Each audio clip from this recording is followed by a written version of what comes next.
So ఇవాల్టి podcast లో మన గెస్ట్ గ్యాస్ట్రోలోని 50 సంవత్సరాల అనుభవం గడించినటువంటి very senior and famous gastroenterologist doctor Guru N Reddy గారు.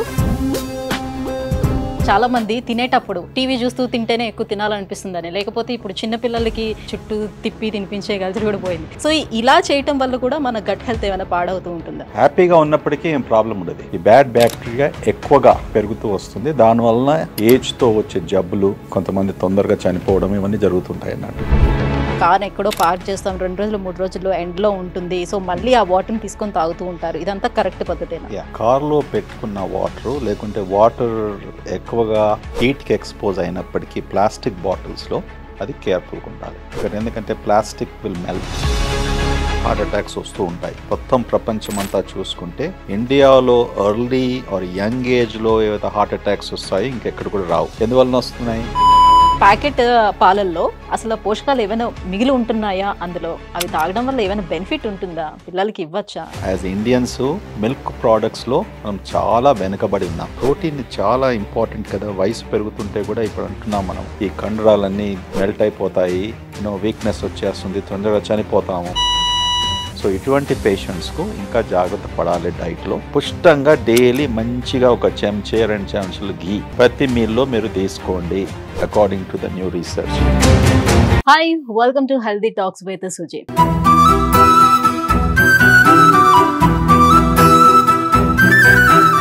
మన unhealthy lifestyle, digital food habits కానివ్వండి, లేదు అంటే మన డైట్ ప్లాన్స్ సరిగ్గా లేకపోవటం, సో వీటన్నిటి కారణాల వల్ల ఏంటంటే చాలా మంది గ్యాస్ ప్రాబ్లమ్స్, అల్సర్స్, గ్యాస్ట్రైటిస్తో పాటుగా ఇంకా లివర్ ఇష్యూస్, ఇవన్నీ కూడా ప్రాబ్లమ్స్ ఫేస్ చేస్తూ ఉన్నారు. సో ఈ విషయాలన్నీ కూడా డిస్కస్ చేసేందుకు మనతో పాటు ఉన్నారు 50 సంవత్సరాల అనుభవం గడించినటువంటి very senior and famous gastroenterologist doctor Guru N Reddy garu, continental hospital founder and chairman మనతో పాటు ఉన్నారు. సార్తో మాట్లాడేద్దాం. Hello sir. ఐఎమ్ ఫైన్ అమ్మా. How are you? Yeah, I'm good sir. Good. Right sir, nowadays మనం చూస్తే చాలా మంది తినేటప్పుడు ఏదో ఒకటి యాక్టివిటీ కూడా ఉండాలి. మనకి ఎదురుగుండా ఒక టీవీ ఉంటే టీవీ చూస్తూ తింటేనే ఎక్కువ తినాలనిపిస్తుందని, లేకపోతే ఇప్పుడు చిన్నపిల్లలకి తినిపించే కల్చర్ కూడా పోయింది, చుట్టూ తిప్పి తినిపించే కల్చర్ కూడా పోయింది. సో వాళ్ళకి కూడా ఏదో ఒకటి యాక్టివిటీ, ఫోన్ ఇవ్వటం, ఏదో ఒకటి కూర్చోబెట్టి, సో ఎంత తోస్తుంటే అంత వాళ్ళు తింటూనే ఉంటారు. పైగా పిల్లలు ఎంత తింటుంటే వాళ్ళకి అంత ఆనందంగా ఉంటుంది. పిల్లలు బొద్దుగా ఉంటేనే సో వాళ్ళు హెల్దీగా ఉన్నట్టుగా కూడా ఫీల్ అవుతూ ఉంటారు కదా. సో ఇలా చేయటం వల్ల కూడా మన గట్ హెల్త్ ఏమైనా పాడవుతూ ఉంటుందా? హ్యాపీగా ఉన్నప్పటికీ ఏం ప్రాబ్లం ఉండదు. వందలాది సంవత్సరాల నుంచి మనకుంటూ వస్తున్నాం కదా, చదువుతూ వస్తున్నాం, మనకు చెప్తారు కూడా, బీ హ్యాపీ, డోంట్ వరీ, అనవసరంగా మీరు ఎందుకు బాధపడతారు, మంచిగా పడుకోండి, తర్వాత ఒకరి గురించి ఈర్ష్య అనేది పెట్టుకోకండి, జెలసీ అనేది ఉంచకండి. ఓకే, ఇవన్నీ దీస్ క్వాలిటీస్ చాలా ముఖ్యం. ఇప్పుడు మన కొత్తగా పబ్లిష్ అయిన ఆర్టికల్ ప్రకారం ఇప్పుడు మన గట్ మైక్రోబయోమ్ టెస్ట్ చేసినప్పటికీ, ఇప్పుడు మీ మైక్రోబయోమ్ ఉదయం టెస్ట్ చేస్తాను అనుకోండి, ఓకే, తర్వాత సాయంకాలం టెస్ట్ చేసినప్పటికీ, అంటే మీరు ఉదయం టెస్ట్ చేసిన తర్వాత ఏదో మీకు ఎవరో ఆ దినమంతా మీరు బాగా చిరాక్గా ఉండేసి కోపంలో ఉండినప్పటికీ, సంథింగ్ బ్యాడ్ ఈజ్ హ్యాపెనింగ్. ఈవినింగ్లో టెస్ట్ చేసినప్పటికీ బాగా మార్పు ఉంటుంది. Okay okay. సో అంటే ఈ సైంటిఫిక్ డిస్కవరీ వలన ఏం తెలుస్తుందంటే, ఈ మైక్రోబయోమ్ కూడా is a very dynamic process. మీ ఆలోచన, మీ మీ ఎమోషన్స్, ఇవన్నీ కూడా కెన్ ఎఫెక్ట్. అందుకొరకే గట్ మైక్రోబయోమ్ చేంజ్ అయినప్పటికీ మనం అన్నాం కదా, ఫస్ట్ థింగ్స్ ఏమన్నా సైకాట్రిక్ ఇల్నెసెస్, డిప్రెషన్, యాంగ్జైటీ, చాలా బిగ్ టైం అది ఫస్ట్ మొదలు కనుక్కున్నారు. So this article was very important. మనం అనుకుంటాం ఈ మైక్రోబయోమ్ ఉంది, సంవత్సరం నుంచి మేము టెస్ట్ చేసుకున్నాము, 20 పేజీల రిపోర్ట్ వస్తుంది, 10,000 ఖర్చు పెడతాము, అక్కడంతా రామాయణము మహాభారతం అంతా రాష్మికి పంపిస్తాడు, ఓకే, అందరు నమ్ముకుంటారు, ఇది రాశారు కదా ఇక్కడ, ఇది బోన్ చేయొద్దు, అది బోన్ చేయొద్దు, ఇది టచ్ చేయొద్దు, ఇది తీసుకోవద్దు అనేసి, ఇది కొద్ది బూటకం. Okay, because it's not a really proven thing. But ఏం చెప్తున్నానంటే, microbiome is a dynamic process. దాని గురించి మనం ప్రతిరోజు నేర్చుకుంటున్నాం. ఇంకా అది ప్రైమ్ టైంకు రాలేదు. ఇప్పుడు మీలాంటి ప్రైమ్ టైం అంటాం కదా న్యూస్ ఛానల్లో 6 o'clock prime time 8 o'clock. So నా ఇది ఇంకా ప్రైమ్ టైంకు రాలేదు. ఆ ప్రైమ్ టైంలో వచ్చినప్పటికీ ఇప్పుడు ఏ డిసీజే కానీ రీసెర్చ్ చేస్తూ చేస్తూ చేస్తూ చివరికి ఈ మెడికేషన్ ద్వారా మనం ఈ జబ్బుని మనము ట్రీట్ చేయవచ్చు అనుకుంటాం, అంతే కదా. అంతవరకు రీసెర్చ్ రూపంలో ఉంటుంది. ఇది కూడా అంతే. ఇప్పుడు ప్రస్తుతానికి బాగా 20 ఏళ్ళు అయినప్పటికీ కూడా we are not able to make major progress. అర్థం చేసుకుంటున్నాం కానీ దాన్ని ఎలా సాల్వ్ చేయాలనేసి దట్స్ వెరీ స్ట్రగ్లింగ్.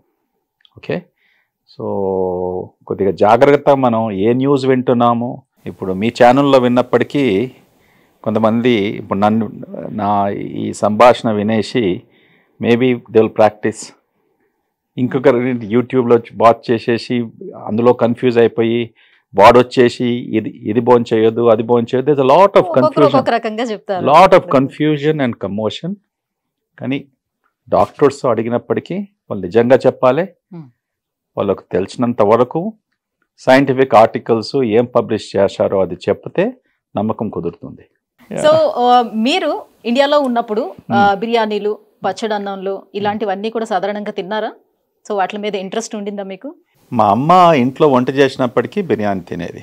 నేను 10వ తరగతి వరకు 11 అదే ఇంటర్మీడియట్లో ఉన్నప్పటికీ కూడా ఒక రెస్టారెంట్ మా నాన్నగారు ఎప్పుడు మా అమ్మగారు ఎప్పుడు తీసుకెళ్ళలేదు. నాకు జ్ఞాపకం ఉంది, ఒక్కసారి తాజ్ రెస్టారెంట్ హ్యాబిట్స్లో ఉంది, మా నాన్నగారితో వెళ్ళాను. 4:30 PM వెళ్ళేసి మంచి అక్కడ బంగారం లాంటి దోశ, ఆ దోశ ఇప్పుడు ఎక్కడ దొరకదు మీకు. ఇప్పుడు ఆ దోశ, ఆ చట్నీ, ఆ బటరు, ఆ ఘీ, యూనో అప్పుడు ఎలా చేసేవారండి, ఫెంటాస్టిక్. అది పోయింది ఇప్పుడు. Quality of food has gone away. So నాకు ఎక్స్పీరియన్స్ లేదు. సో మా అమ్మగారు షీ వాజ్ అన్నపూర్ణ అనేవాళ్ళు అందరూ మా ఫ్యామిలీలో. She was the best cook. Okay, అందుకొరకే నా పెళ్ళైన తర్వాత మా ఆవిడ 6 months ఇక్కడ ఉండాలి అంటే ఆమె 2 నెలలు ఉంది అమెరికాకు వచ్చేసి. సో మా అమ్మ వంటలు నేర్చుకోమనేసి. కానీ ఎలా చెప్పాలి, కొత్తగా పెళ్ళైనప్పుడు వీడేంది ఇప్పుడే దౌర్జన్యం చేస్తున్నాడు, మా అమ్మ వంటలు నేర్చుకోమనేసి. అంటే ఆమె ఏం చెప్పిందంటే, నీకేమైనా వంటలు వస్తాయంటే పెరుగు పచ్చడి చేయి వస్తుంది అని చెప్పింది. సో నాకెంత భయం అయిపోయిందంటే, అరే ఇదేం సంగతి, నేను ఇంత బాగా చేస్తుంది. ఎందుకంటే నా మెడికల్ కాలేజ్ ఉన్నప్పుడు ఫ్రెండ్స్ అందరు కూడా మా అమ్మ వంటలు అంటే బాగా వాళ్ళకు నచ్చేది.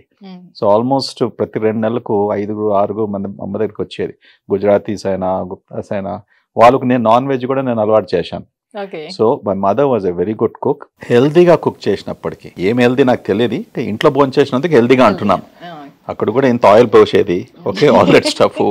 యూనో అప్పుడు ప్రేమ అనేసి, కొడుకులు అనేసి, పిల్లలు అనేసి ఏం చేస్తారు, ఇంత ముద్ద కాదు ఇంకా 2 సార్లు 3 సార్లు వడ్డిస్తుంటారు, ఇంకా తినేసి అండి. You know over feeding. Mother's love is always over feeding. ఆ ఎక్స్పీరియన్స్ నాకుంది. మాది యూనో ఐఎమ్ వెరీ లక్కీ, అదృష్టవంతుని, బికాజ్ మా మదర్ అంత బాగా వంట చేసినందుకు. అండ్ ఐ నెవర్ హ్యాడ్, నాకు డిజైర్ ఎక్కడ బయట పోయి భోజనం చేయాలని ఉండకపోతుంది. తర్వాత నేను మెడికల్ కాలేజ్ ఉన్నప్పుడు నా ఫ్రెండ్స్తో నేను చైనీస్ రెస్టారెంట్కి వెళ్ళాను ఎప్పుడు ఒకసారి. సో మా అమ్మ వచ్చినాక అడిగేది, ఎక్కడ వెళ్ళావు అంటే, వాళ్ళ చైనీస్ రెస్టారెంట్. ఏం భోజనం చేసావు అక్కడ? మా నూడిల్సో ఏదో. అయితే ఏం చేస్తుండే, నెక్స్ట్ డేనో 2 daysలో ఆమె నిజంగా చేస్తుండే. ఆమెకు వీడు ఎందుకు పోయి బయట భోజనం చేస్తున్నాడు, I will not allow him అనేసి ఆమె ఎంత ప్రయత్నం చేస్తుందంటే ఐ షుడ్ రియలీ సెల్యూట్. ఎప్పుడన్నా ఇట్లా వెళ్ళి వచ్చేసి ఇది బాగుండే అమ్మ అంటే తప్పకుండా ఇండియన్ ఫుడ్ అంటే ఎట్లా అయినా సరే ట్రై చేస్తుండేవారు. బట్ కాంటినెంటల్ రెసిపీస్ వచ్చేటప్పటికి వాళ్ళు అది మనది కాదు అప్పటి వరకు నాకు ఆ కాంటినెంటల్ హవా తలగలేదు కదా. సో హైదరాబాద్ లో ఉన్నప్పటికీ నాకు నిజామీ హవానే ఉండే. సో కాంటినెంటల్ అంటే ఎప్పుడు ఒకసారి టోస్ట్ గీస్ట్, that's what we used to tell. So the real continental was only when I went to the America at the end of the day. అంటే హైదరాబాద్లో ఉన్న వాళ్ళు కూడా కొంతమంది కాంటినెంటల్ ఫుడ్ ఎంజాయ్ చేసేవాళ్ళు. What they call as royal families. So so మన పెద్దవాళ్ళందరూ పూర్వీకులందరూ కూడా ప్రతి సంవత్సరం పచ్చళ్ళు అనేది తయారు చేసేసి పెట్టుకొని ఉంచుకునేవారు. సో పచ్చళ్ళు తింటుండేవారు. సో మంచి స్పైసీ ఫుడ్ కూడా తింటుండేవారు. సో వాళ్ళకి ఏమయ్యేది కాదు కదా. ఇప్పుడు ఎందుకు పచ్చళ్ళు అవన్నీ తినద్దు, స్పైసీ ఫుడ్ జోలికి వెళ్ళొద్దు, బయట ఫుడ్స్ అవన్నీ తీసుకోవద్దని ఎందుకు చెప్తున్నారు? చెప్పేవాళ్ళు పిచ్చోడు. ఇటువంటి సందేశం మనం ప్రజలకు ఇలా ఇస్తుంటే, నేను చెప్పాను కదా ఇంతకుముందు, ఈ కన్ఫ్యూజన్లో ఈ మధ్యలో పాడ్కాస్ట్ బాగా ఎక్కువ అయ్యాయి. ఓకే, ఎవరు ఇష్టం వచ్చినట్టు వాడు చెప్తున్నాడు. ఓకే, ఎక్కడ రాసి ఉందమ్మా పచ్చళ్ళు తినకూడదు అనేసి? సరే, మీకు ఏమైనా జబ్బు ఉంటే, హార్ట్ ఫెయిలియర్ కండిషన్ ఉన్నప్పటికీ, బ్లడ్ ప్రెషర్ ఎక్కువగా ఉన్నప్పటికీ, కిడ్నీ ప్రాబ్లం ఉన్నప్పటికీ, సరే పచ్చళ్ళలో ఏముంటుంది? ఎక్కువ కారము, ఉప్పు. So salt is one of the things we recommend కదా. పచ్చళ్ళతో జాగ్రత్త పడండి. అసలు ఫస్ట్ ఎందుకు చేసేవాళ్ళం పచ్చడి మీకు తెలుసా? సో రీజన్ ఫర్ పచ్చడి ఈస్, మ్యాంగో ఒక సీజన్లో వచ్చేది. అండ్ పచ్చడి పిక్లింగ్ అంటాం. పిక్కిల్స్ అంటాం కదా ఇంగ్లీష్లో. సో పిక్లింగ్ అన్నప్పటికీ, what are you pickling? You are pickling a fruit, pickling a vegetable. Meat also you can pickle. మా ఇంట్లో మా అమ్మగారు బ్రహ్మాండమైన మాంసంతో, ఓకే, పిక్కిల్స్, ష్రింప్తో పిక్కిల్స్. ఈ పిక్లింగ్ అన్నప్పటికీ you have to have preservatives. Okay, so what is, ఉప్పు ఏం చేస్తుంది, కారం ఏం చేస్తుంది? It's a preservative. సో అందుకొరకు సంవత్సరానికి ఒక్కసారి మనము మామిడి పండ్ల సీజన్లో వెజిటబుల్స్ ప్లేస్కి వెళ్ళేసి, అది కూడా ఆ సీజన్ అప్పుడు ఆ టైంలో 2 months ఉండేది పికిల్స్ పెట్టడానికి. సో అప్పుడు పికిల్స్ పెట్టుకుంటాము. అది 1 year, 2 years, 3 years ప్రిజర్వేటివ్ వల్ల ఉంటుంది. అందుకు సాల్ట్ ఎక్కువగా ఉంటుంది. సో మనం ఎంత తింటాం? తినేవారు it's a small piece of this thing for a taste. So I don't know why they should restrict it. And అది పక్కకు పెట్టండి. ఇప్పుడు ఊర్లలో మన ఫార్మర్స్కు, ఓకే, వాళ్ళు భోంచేసేది ఏది? ఉదయము సద్దన్నము, దాంతో పికిల్స్, అంతే కదా. వాడు మార్నింగ్ అదే తినేవాడు, మధ్యాహ్నం అదే తినేవాడు, మన సాయంకాలం అదృష్టం బాగుంటే ఇంట్లో ఏమైనా చేస్తే పప్పు మంచి, అంతే అంతే కదా. That's all there to it. అది తిన్నందుకే వాళ్ళంతా సన్నగా ఉండి, యూనో, వాళ్ళకి ఇవన్నీ డయాబెటీస్, ఒబిసిటీ ప్రాబ్లమ్స్ ఎక్కడుండే? వాళ్ళు తొందరగా ఏజ్లో చనిపోయినప్పటికీ ఇన్ఫెక్షన్స్, టీబీ అని, లేకుంటే వేరే నిమోనియా అని, లేకుంటే ఫ్లూ సీజన్లో వచ్చినప్పటికీ you know doctor clinics and hospitals doctors లేకపోవడంతో కాంప్లికేషన్స్ వచ్చి ఇన్ఫెక్షన్స్ వల్ల చనిపోయేవారు. బట్ ఈ chronic diseases, long term diseases ఎక్కడుండేది? వాళ్ళకు చాలా తక్కువ. So actually pickles protected them. Okay. Anything small in moderation you should eat. ఇప్పుడు మీరు డయాబెటీస్ ఉన్న వాళ్ళు కేక్ తినమంటావా రోజు వచ్చేసి? అనో కదా. ఓకే, ఇప్పుడు అందులో కూడా ఒకటి ఉంది, కొంతమందికి చాలా డయాబెటీస్ ఉన్నప్పుడు ఫ్రూట్స్ తినదు. అంటే పర్టికులర్ గా కొన్ని ఫ్రూట్స్ మాత్రమే సెలెక్టివ్ గా తినాలి అని. అబ్సల్యూట్లీ, దేర్ ఎన్నో ఫ్రూట్స్ ఉన్నాయి. ఇన్ఫ్యాక్ట్ ఈ ఫ్రూట్స్ విల్ బ్రింగ్ షుగర్ని ఇంకా బాగా కంట్రోల్ చేస్తుంది పేషెంట్స్కు. అండ్ డయాబెటీస్ కూడా బెటర్ కంట్రోల్ అవుతుంది ఫ్రూట్స్ తిన్నప్పటికీ, యూనో. కానీ అందరు ఏమంటారు, no don't eat the fruits. Doctors కూడా అదే అడ్వైస్ చేస్తారు. అందులో షుగర్ హే. ఫర్ ఓకే, మ్యాంగో సీజన్లో నువ్వు 2-3 మ్యాంగోస్ తీసుకుంటే షుగర్ ఎట్లాగో పెరుగుతుంది. Mangoes are very rich in sweet, rich in sugar. కానీ lot of fruits are there in nature which can control. Diabetes also will control. So దేని గురించి కూడా చక్కగా కనుక్కుంటే, యూనో, ప్రాపర్ ఇన్ఫర్మేషన్ ఉంటే we should not worry about it. Right. Yeah.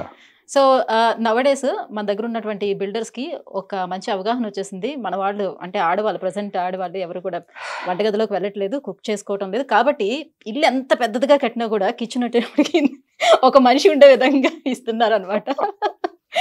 So మనం online మీద ఎక్కువగా డిపెండ్ అయిపోయాము, స్విగ్గీ, జొమాటోలు. సో ఇవన్నీ కూడా ఒకప్పుడు లైఫ్ సేవర్స్ మనకి. బట్ ఇప్పుడు డైజెస్టివ్ పాయింట్ ఆఫ్ వ్యూలో చూసేటప్పుడు ఎలా చూడొచ్చు వీటిని? లైక్ వాళ్ళు ప్యాక్ చేసి ఇచ్చేది కూడా మనకి ఒక ప్లాస్టిక్ డబ్బాస్లోనే ప్యాక్ చేసి ఇస్తున్నారు. ఎప్పుడు వండుతున్నారు, ఎలా వండుతున్నారు, ఏమి మనం చూడం. మనకి టేస్టీగా ఫుడ్ వస్తుందా లేదా, మనం తింటున్నా లేదా మాత్రమే చూస్తున్నాం. ఈ ప్రాబ్లమ్, ఈ సమస్య ప్రపంచం అంతా కూడా ఉంది. ఓకే, బయట పోయి భోంచేసినప్పటికీ భయపడకూడదు మనం. వెస్టర్న్ కంట్రీస్లో నేను పోల్స్తాను. అమెరికా అంటే దేశంలో ఏముంటుంది, ఫుడ్ ఇన్స్పెక్షన్ బాగా ఖచ్చితంగా రిగరస్గా ఉంటుంది.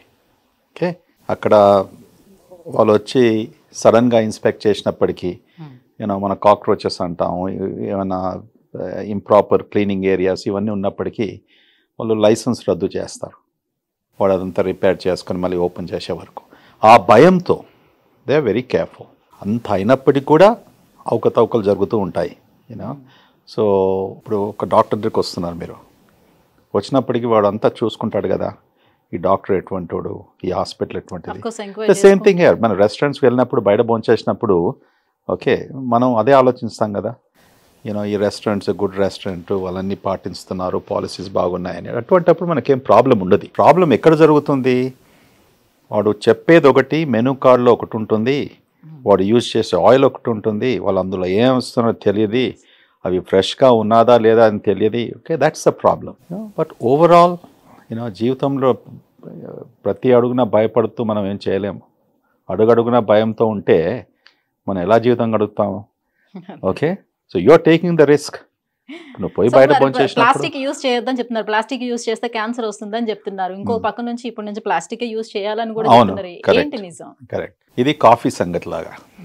ఓకే, 1960s, 70s కాఫీ వద్దు బాబాయ్, కాఫీతో ప్రాబ్లము అది ఇది అన్నారు.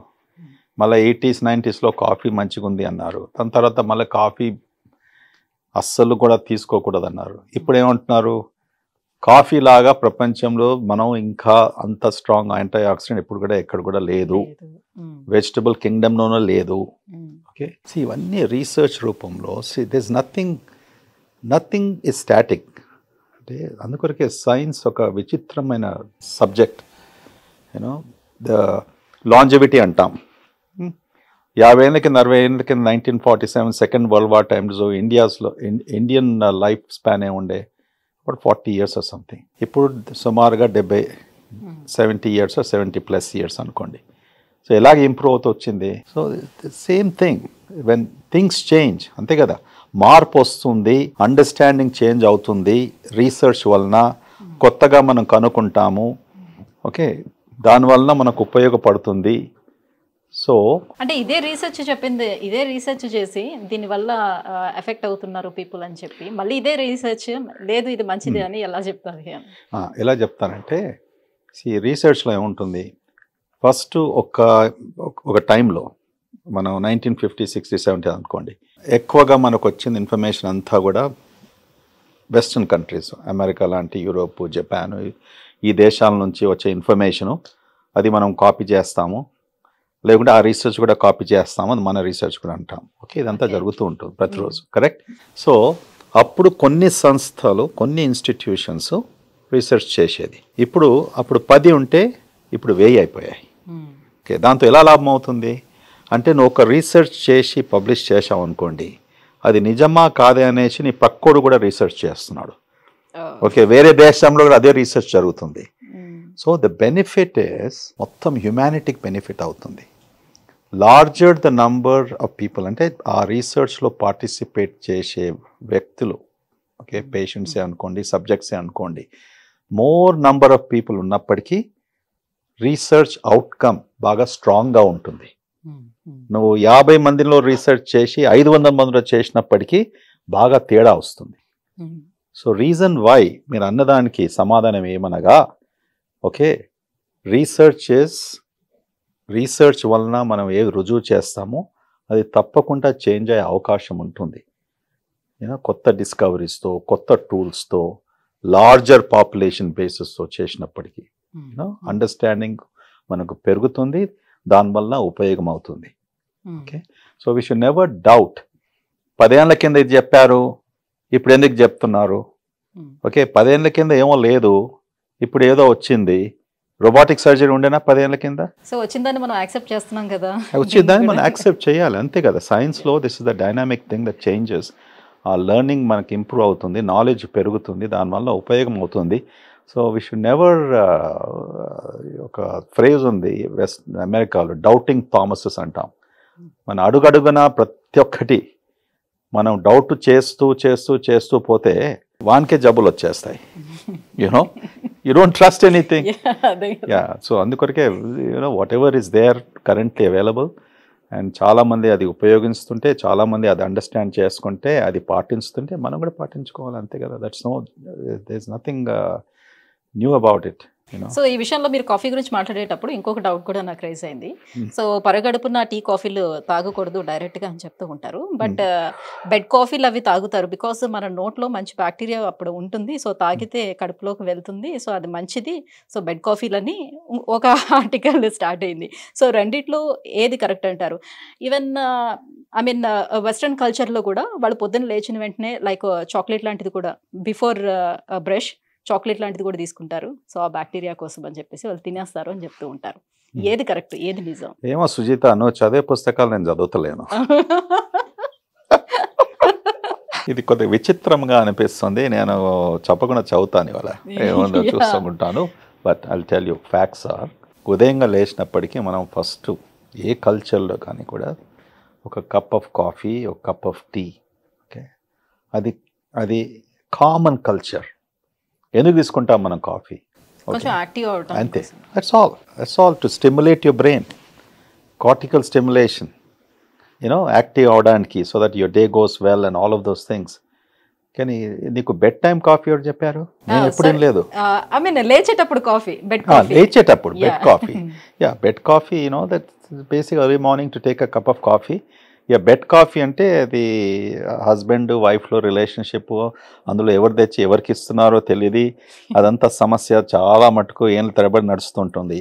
కొంతమంది అంటారు లేడీస్, మా హస్బెండ్ ఎంత మంచివాడు, మార్నింగ్ ఉదయం చేసి నాకు కాఫీ ఇచ్చేసి ఆయన పనికి వెళ్ళిపోతాడు, నేను మహారాణి లాగా 9 గంటలకు లేస్తాను, 8 గంటలకు లేస్తాను. అదే వే రివర్స్లో ఉంటుంది కొంతమందిలో. My wife is so nice, ఎంత మంచిది, నాకు మార్నింగ్ కాఫీ తీసుకొచ్చిస్తుంది. ఇవన్నీ మనకు different cultures are different. And so the bottom ఏం చెప్తున్నా అంటే, coffee in the morning, whether మీరు బెడ్లో ఉండి తీసుకుంటున్నారా, బ్రేక్ఫాస్ట్ టేబుల్కి వస్తున్నారా, కిచెన్ టేబుల్లో తీసుకుంటున్నారా, లేకుంటే డ్రైవింగ్ చేస్తూ తీసుకుంటున్నారా. నేను డ్రైవింగ్ చేస్తూ టీ ఆర్ కాఫీ ఒక కప్లో, కార్లో డ్రైవింగ్ చేస్తూ త్రాగేది సుమారుగా నాకు 30 ఏళ్ళ నుంచి అలవాటు. హాట్ కాఫీ 30 ఏళ్ళ నుంచి 35 ఏళ్ళ నుంచి, almost my entire stay in America I did it. ఇప్పుడు కూడా అదే నాకు. ఇక్కడ ఇప్పుడు డ్రైవర్స్ ఉన్నారు, వాళ్ళు డ్రైవింగ్ చేస్తారు. నాకు ఉదయం కాఫీ తీసుకున్నప్పటికి కూడా మళ్ళీ అగైన్ కార్లో కూర్చున్నప్పటికీ నాకు కాఫీ మగ్ ఉండాలి. Okay, I drink the coffee. Coffee is good. I feel active, I feel energetic. మరి రోజులో ఎక్కువ సార్లు టీ కాఫీలు తాగొద్దు. 2 to 3 cups. Okay, 2 to 3 cups మీకు టాలరెన్స్ ఉంటే, అంటే మీకు ఏం ప్రాబ్లమ్స్ లేకుంటే. అంటే కొంతమంది కాఫీ తీసుకున్నప్పటికీ గుండె బాగా తీవ్రంగా హార్ట్ బీట్స్ ఎక్కువగా కావడము, పాల్పిటేషన్స్ అంటాము, ఇర్రెగ్యులర్ హార్ట్ రేట్ అంటాము. లేకుంటే కొంతమందికి something they feel something after drinking. అటువంటప్పుడు యూ షుడ్ అవాయిడ్ ఇట్. లేకుంటే తక్కువ తీసుకోవాలి. What ever is applicable. Correct? These are they same? They're not. These are 5 different fingers. So మన గట్కి మనం ఎలాంటి అలవాట్లు ముందు నుంచి నేర్పిస్తే అది అలానే ఉంటుందా? దానికి అలా మౌల్డ్ అవుతుందా? మౌల్డ్ చేసుకోవచ్చు. Yes, absolutely చేసుకోవచ్చు. ఇప్పుడు కొంతమందికి ఒక అలవాటు ఏంటంటే ఎమోషన్స్. మనం అంటాం ఎవ్రీ డే హ్యావింగ్, ప్రతిరోజు మనకు మోషన్ వచ్చినప్పటికీ బాగా కులాసగా ఉంటుంది. It's a good habit. Okay, కొంతమంది every other day, okay, which is also acceptable. కానీ ఆ టైమింగ్ చాలా ఇంపార్టెంట్. అది నువ్వు పుట్టినప్పటి నుంచి కల్చరల్లీ నువ్వు ఎలా ట్రైన్ అయ్యావు. సో ముఖ్యంగా మార్నింగ్ టైంలో మోషన్ అయినప్పటికీ that is something very culturally and the body behaviour. అంటే భగవంతుడు ఈ బాడీ ఎలా సృష్టించాడంటే, ఈ హార్మోన్స్ అన్ని కొన్ని మార్నింగ్లో ఉంటుంది ఎక్కువగా, కొన్ని మధ్యాహ్నము, కొన్ని సాయంకాలము. సాయంకాలం పడుకోవడానికి హార్మోన్స్ ఉన్నాయి, మెలటోనిన్ ఇటువంటివి. అది మార్నింగ్ మెలటోనిన్ మీరు ప్రొడ్యూస్ చేస్తుంటే వాడు నిద్రపోతాడు, పని చేయలేడు. సో భగవంతుడు ఏం చేశాడు, నీకు మెలటోనిన్ సాయంకాలం ఇస్తాను, కార్టిజాల్ ఉదయం ఇస్తాను. ఓకే, సో ఇవన్నీ ఇచ్చినప్పటికీ ఇది సృష్టితో వచ్చిన హ్యూమన్ డిజైన్ అన్నట్టు. సో అది మనం యాజ్ మచ్ యాజ్ పాసిబుల్ మనం ఆ సింక్లో ఉంటే హెల్తీగా ఉంటాం. సో కొంతమందికి బ్యాడ్ హ్యాబిట్స్ ఉంటాయి. నాకు మోషన్ ఎప్పుడు నాకు నాకు వీలు పడినప్పుడు I have the motion, or whenever it happens I will do it. So దీంతో ఏమవుతుందంటే ఆ ఇర్రెగ్యులారిటీతో కొన్ని ప్రాబ్లమ్స్ వచ్చే అవకాశం ఉంటుంది. ఒకసారి నీకు మోషన్ వచ్చినప్పటికీ నీకు టాయిలెట్ లేకపోవచ్చు. So you have to hold it. దానివల్ల లాంగ్ టర్మ్లో దే కుడ్ బి కొన్ని ప్రాబ్లమ్స్ రావచ్చు, వస్తాయి కూడా. సో అందుకొరకే కొన్ని మనం బ్రేక్ఫాస్ట్, లంచ్, డిన్నరు, సాయంకాలము, రాత్రి పడుకోవడము, బ్రెయిన్కు రెస్ట్ ఇవ్వడము, సో ఇప్పుడు డాక్టర్సే చెప్తున్నారు సార్, ఇక్కడ ఇండియాలో ఉండే వాళ్ళు యూఎస్ బేస్డ్ కంపెనీలోని వర్క్ చేసేటప్పుడు వాళ్ళ టైమింగ్స్ అన్ని డిఫరెంట్గా ఉంటాయి. యూఎస్ టైమింగ్స్లో ఉంటారు. సో వాళ్ళ డైట్ టైమింగ్స్ వేరేగా ఉంటుంది. సేమ్ యూఎస్ లైక్ అలానే ఉంటుంది. వాళ్ళు పడుకునే టైమింగ్స్ కూడా వేరేగా ఉంటాయి. సో దీనివల్ల వాళ్ళకి చాలా హెల్త్ ఇష్యూస్ వచ్చేస్తాయి. వాళ్ళ గట్ హెల్త్ కూడా పాడైపోతుంది. సో వాళ్ళకి స్లీప్ అనేది ప్రాపర్గా ఉండదు. సో వాళ్ళకి చాలా తొందరగా అన్ని ఇష్యూస్ వస్తాయని చెప్తారు. ఎంతవరకు వాస్తవం? వాళ్ళు ఆల్రెడీ మీరు అన్నట్టుగా మన గట్ని మనం మౌల్డ్ చేసుకునేటప్పుడు సో ఆ రకంగా వెళ్ళిపోతుంది కదా. స్టార్టింగ్ లో కొంచెం ఇబ్బంది పడినా నార్మల్గా వెళ్ళిపోతుంది కదా. ఇప్పుడు నా గురించి మీరు ఏమనుకుంటారు? మీరు డాక్టరే కదా. ఏం చేస్తాం? ఓ పేషెంట్ మధ్యరాత్రి వస్తే పడుకుంటామా? 18 ఏళ్ళు మెడికల్ స్కూల్ నుంచి రెసిడెన్సీ చేసేసి సూపర్ స్పెషలైజేషన్ చేసే వరకు 18 years పడుతుంది. ఓకే, అంతవరకు వచ్చే వరకు ఏం చేస్తాము? ఎవ్రీ అదర్ డే హాస్పిటల్లో ఉంటాం, నైట్ కాల్స్ అని తీసుకుంటాం. ఇప్పుడు కూడా అదే జరుగుతుంది కదా. స్లీప్ టైమింగ్స్ ప్రతి స్పెషాలిటీలో నైట్ కాల్లో డాక్టర్స్ ఉండాలి. ఆ పేషెంట్స్ వచ్చినప్పటికీ వాళ్ళు ఏం చేసుకుంటారు? సో ఇవన్నీ అలవాటు అవుతుంది. ఓకే, ఇవన్నీ బ్యాడ్ అలవాటుకు ఇది దారి తీయదు. యువర్ బాడీ అడ్జస్ట్మెంట్ అంటాం, ఇట్ గెట్స్ అడ్జస్టెడ్. ఇది వి షుడ్ నాట్ ఏంటంటే ఇది చేస్తున్నాం కనుక దీనివల్ల నాకు ప్రాబ్లం వస్తుంది అనేసి ఒక ఎస్కేపిస్ట్ యాటిట్యూడ్ ఉండకూడదు.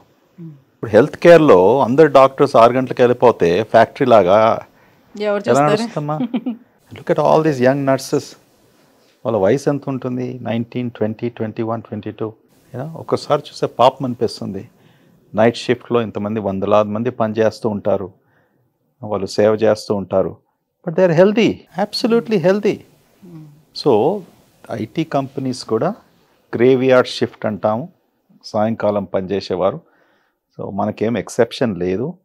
ప్రపంచం అంతా కూడా, జపాన్ అనుకోండి, యూరోప్ అనుకోండి, ఏ కంట్రీస్ అయినా కూడా ఈ డెవలప్మెంట్, ఈ country has to progress, industrialisation, economic forwardness, ఇవన్నీ కావడానికి 24/7 timings are very common. Okay, అది అడ్జస్ట్ నీ బాడీ కూడా అడ్జస్ట్ అయిపోతుంది. ఇప్పుడు స్పేస్ స్టేషన్కి వెళ్ళారు, మొన్న వెళ్ళాడు కదా మన ఇండియా నుంచి. ఓకే, ఎన్నో నెలలో ట్రైనింగ్ పొందేసి ప్రైమ్ మినిస్టర్ మోడీతో కూడా మాట్లాడారు. సుభాన్షు గారు. ఓకే, ఆయన ఏం చెప్పాడు? నా మొత్తం డైట్ అంతా చేంజ్ అయిపోయింది. ఓకే, అండ్ బట్ అలవాటు చేసుకున్నాడు. చేసుకున్న తర్వాత ల్యాండ్ అయిన తర్వాత ఆబ్వియస్లీ 3-4 days క్వారంటైన్, 1 week చేస్తారు, so that he gets back in to the routine. So మనం ఒక స్థితిని మనం అవలంబించినందుకు, బికాజ్ అది మెయిన్ స్ట్రీమ్లో లేనందుకు అది తప్పు అని మనం అనుకోకూడదు. మనం అడ్జస్ట్ కావాలి. అడ్జస్ట్ అయినప్పటికీ బాడీ కూడా అడ్జస్ట్ అవుతుంది. ఎలా కావాలంటే దాన్ని అలా మౌల్డ్ చేసుకోవాలనుకుంటుంది. బిఫోర్ స్టార్టింగ్ స్టేజ్ లోనే కొంచెం ఆ ఇబ్బంది అనేది అబ్సల్యూట్లీ. ఇప్పుడు ఎంతమంది ఐటీ పీపుల్, ప్రొఫెషనల్స్ మనం చూస్తాం కదా, పేషెంట్స్ గా కూడా they're all very healthy people. 60 ఏళ్ళు 70 ఏళ్ళకి వచ్చినప్పటికీ, 80 ఏళ్ళు వచ్చినప్పటికీ సరే ఆ టైంలో నువ్వు వెళ్ళేసి నైట్ అంతా డైలీ పని చేయమంటే అది కష్టం అవుతుంది. ఎందుకంటే మన body also is ageing. Age అయినప్పటికీ తక్కువగా పడుకుంటాము. ఓకే, ఇరిటేషన్ వస్తుంది. So different times of your life, different situations బట్టి మనం మోల్డ్ కావాలి. రైట్. సో మన ఎదురుగుండా ఉన్న ఈ బాటిల్స్ చూస్తే ఒక డౌట్ వచ్చింది sir. So tap water and mineral water and RO waters, రకరకాల వాటర్స్ అన్నీ కూడా వచ్చేస్తున్నాయి. బ్లాక్ వాటర్లు అవి ఇవి ఒకదాని తర్వాత ఒకటి, ఇది బెటర్ అని వచ్చేస్తుంది. సో ఒకప్పుడు నూతిలోంచి వాటర్ని తోడుకొని శుభ్రంగా తాగేవారు, బాగానే ఉండేది. తర్వాత ఏమో లేదు ఇప్పుడు మినరల్ వాటర్ తీసుకోవాలి. ఇప్పుడు మినరల్ వాటర్ తీసుకుంటే కూడా మనకి ఎముకలకి సమస్య వస్తుంది, సో బొక్కలు అరిగిపోతున్నాయంట, అది కాదు, అది తీసుకోవద్దు అని చెప్తున్నారు. సో ఇలా రకరకాలుగా మారిపోతుంది. ఏ వాటర్ మంచిది అంటారు? Filtered water is good. Simple filtered water. RO water is also a type of nicely filtered water. మనకేం కావాలో వాటర్లో మైక్రో ఆర్గానిజమ్స్ ఇన్ఫెక్షన్ కాకుండా, ఓకే, ఎక్సెసివ్ కొన్ని కెమికల్స్ లేకుండా, ఎక్సెస్ కెమికల్ అంటే మీకు ఫ్లోరైడ్ గురించి తెలుసు. ఫ్లోరైడ్ వలన నల్గొండలో టీత్ చెడిపోవడము, bones, all these things excess fluoride ఇటువంటివి కొన్ని వందలాది సంవత్సరాల్లో హ్యూమన్ మన బాడీకు నష్టం జరిగింది. సో ఈ ఫిల్ట్రేషన్ వలన కొన్ని కీ ఎలిమెంట్స్, కీ కెమికల్స్ మనం తర్వాత మైక్రో ఆర్గానిజమ్స్, బ్యాక్టీరియా అనేసి ఇవి మనం చూసుకుంటే సరిపోతుంది. ఇప్పుడు బాటిల్ వాటర్ మనం తీసుకుంటాం, ఎందుకంటే వి థింక్ ఇది కంటామినేషన్ లేదు, ఓకే 10 మంది ముట్టలేరు. ఇప్పుడు ఇంట్లో మనం ట్యాప్ వాటర్ తీసుకున్నప్పటికీ ఇంట్లో మీకు సంప్ ఉందా, సింక్, అది వాటర్ స్టోరేజ్ ట్యాంక్ ఉందా, ఆ ట్యాంక్లో మీరు ఎప్పుడు మీరు టెస్ట్ చేస్తున్నారు, ఎప్పుడు క్లీన్ చేస్తారు? సాధారణంగా ఎవరు క్లీన్ చేయరు, ట్యాంక్స్ అన్నీ ఓవర్ హెడ్గా ఉంటాయి. సో మీరు ఒక ప్రశ్న అడగొచ్చు దాని గురించి, మరి ఎలాగ ఇంతమందికి 90% వరకు ఇలాంటి వాటరే త్రాగుతున్నాం కదా, మళ్ళీ వాళ్ళకి డైలీ డబ్బులు వస్తున్నాయా అంటే కాదు. ఎందుకంటే అగైన్ మన హ్యూమన్ బాడీ ఎలా ఉందంటే అన్ని ఫిల్టర్స్ ఉన్నాయి సిస్టంలో. కడుపులో యాసిడ్ ఉంది, యాసిడ్ వలన ఎన్నో సూక్ష్మ క్రిములు చనిపోతాయి, అంటే ది కిల్, చంపేస్తాయి. ఓకే, అక్కడ నుంచి మళ్ళీ చిన్న పేకు, మళ్ళీ కోల్, ఇవన్నీ ఈవెన్ మనం తీసుకున్నప్పటికీ కూడా మన బాడీ సిస్టమ్ ఎలా ఉందంటే ఇట్ విల్ కోప్ అండ్ అది ప్రొటెక్టివ్ బ్యారియర్గా పనిచేస్తుంది అన్నట్టు. సో నువ్వు అడిగే ప్రశ్నకు కొన్ని కమర్షియల్ ఇంటెంట్ ఉంటాయి. ఈ వాటరే బాగుంటుంది, ఓకే స్ప్రింగ్ వాటర్ అని ఫ్రెంచ్ ఆల్ప్స్ నుంచి వచ్చింది, అంటే ఫ్రెంచ్ మౌంటైన్స్ నుంచి వచ్చిన వాటర్, చాలా ఎక్స్పెన్సివ్ వాటర్ అది, ఇది క్లీనెస్ట్ స్ట్రీమ్ వాటర్ అంటాం. ఉండొచ్చు, they could be a meaning in to that, కానీ అదే తాగితే బ్రతుకుతామా మనం? మళ్ళీ rest of the 7 billion people, 8 billion people ఏం కావాలి? ట్యాప్ వాటరే కదా వచ్చేది. ఓకే, మంజీరానో, హిమాయత్ సాగరో, ఉస్మాన్ సాగరో ఎక్కడి నుంచో వస్తుంది కదా, గోదావరిలో, కృష్ణానో. ఓకే, ఎవరు చెక్ చేస్తున్నాం? ఎంతమంది ఇళ్లలో ఫిల్టరేషన్ ఉంది? ఎఫోర్డబిలిటీ చేసుకుంటే ఇవాళ రేపు కొంతమంది విరాట్ కోహ్లీ బ్లాక్ వాటర్ తెప్పించుకుని అక్కడ ఎక్కడ నుంచి వెరీ కాస్ట్లీ అంత తెప్పించుకొని తాగుతున్నారు, వెరీ హెల్దీగా. ఎంతవరకు హెల్దీగా ఉన్నారు? ఆ వాటర్ ప్రొడ్యూస్ చేసేవాడు ఎంత సంపాదిస్తున్నాడు నాకు తెలియదు.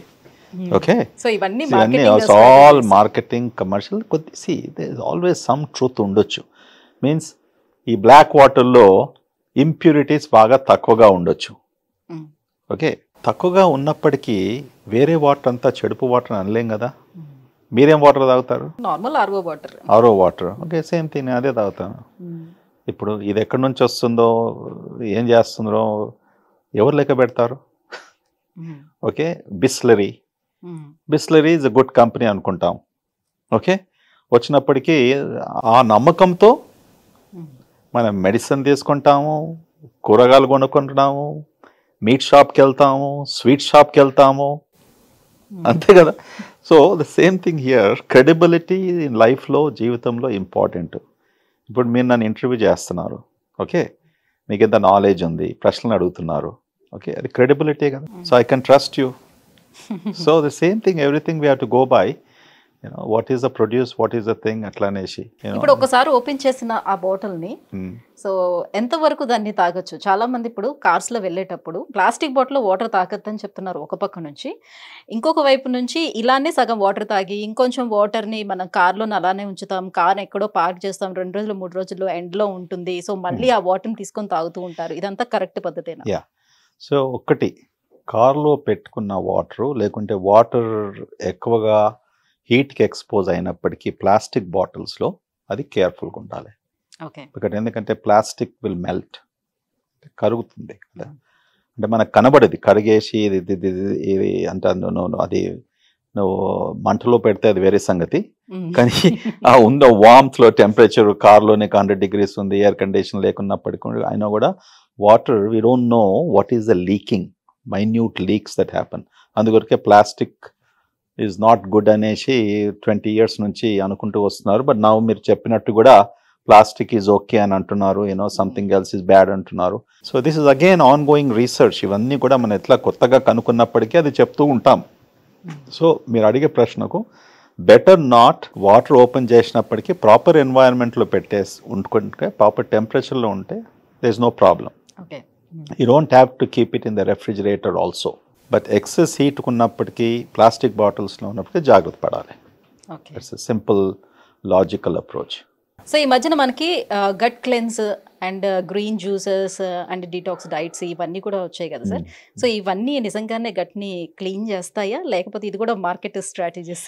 మార్కెటింగ్ స్ట్రాటజీ కాదు. సో డీటాక్స్ అనగా ఏంది అంటే మన బాడీలో ఏమైనా టాక్సిన్స్ అంటే పాయిజన్స్ ఉన్నప్పటికీ అవి you want to remove them. అది ఎలా తొలగించుకోవాలి బాడీని. సో డీటాక్సిఫికేషన్ అంటే కొంతమంది అనుకుంటారు 1 day ఉపవాసం ఉండడానికి బాడీ అంతా డీటాక్స్ అవుతుంది, లేకుంటే I want to do some cleansing substances, లేకుంటే కొన్ని కొలానిక్ ఎనిమాస్ అనేసి అదొక పెద్ద డీటాక్సికేషన్ బిజినెస్ అమెరికాలో. ఈ సెంటర్స్కి వెళ్తారు, ఆ ఎనిమా ద్వారా డ్రిప్ 2 hours 3 hours నా కోల్న్ అంతా క్లీన్ అయినప్పటికీ ఉన్న అక్కడ బ్యాక్టీరియా అంతా వెళ్ళిపోయింది అనుకుంటారు. ఎంత మూర్ఖతనం అది. మన దగ్గర 100 ట్రిలియన్ బ్యాక్టీరియా ఉన్నప్పటికీ ఒక 3-4 hours ఎనిమా ద్వారా కొలానిక్ లవాజ్ ద్వారా ఎలా తొలగించుకుంటాము, మళ్ళీ కొత్తవి పుడతాయి కదా. సో ఇటువంటి మూర్ఖతనము ఎలా వస్తుందంటే బిజినెస్ ఇంట్రెస్ట్ కామర్స్ ద్వారా ప్రజల్లో ఇటువంటి అవగాహన కలిగిస్తారు. కలిగించినప్పటికీ వాళ్ళు నమ్ముతారు, అనవసరంగా డబ్బు ఖర్చు పెట్టుకుంటారు, దానివల్ల ఏం ఉపయోగపడదు. సో డీటాక్సిఫికేషన్ అనేది అది 1 day ప్రొసీజర్ కాదు. ఒక దినం చేస్తే మళ్ళీ నెక్స్ట్ 90 days డేస్ నేను బిర్యానీ తినేస్తాను, లేకుంటే I can eat all jalebi or gulab jamun, అది కాదు. It is everyday practice. ప్రతిరోజు మనం భోంచేసేది మన బిహేవియరు, మనం ఏం తీసుకుంటున్నాము, ఓకే, టాక్సిన్స్, యాంటీటాక్సిన్స్, సో అందుకొరకు ఏం చెప్తాం మనం, ఫ్రూట్స్ ఉన్నాయి, కొన్ని వెజిటబుల్స్ ఉన్నాయి, they are rich in antioxidants అంటాం. యాంటీ ఆక్సిడెంట్స్, ఈ యాంటీ ఆక్సిడెంట్స్ ఏం చేస్తుంది, ఇటువంటి టాక్సిన్ను నల్ చేస్తుంది, ఇటువంటి టాక్సిన్ను ప్యూరిఫై చేస్తుంది బాడీలో. Okay, so if you balance your diet, మనం తీసుకునే ఫ్రూట్సే కానీ వెజిటబుల్సే కానీ which are rich in antioxidants, తప్పకుండా మనం తీసుకున్నప్పటికీ ఈ టాక్సిన్స్ ఏవైతే మనతో ప్రొడ్యూస్ అవుతాయో అవి తగ్గుతాయి.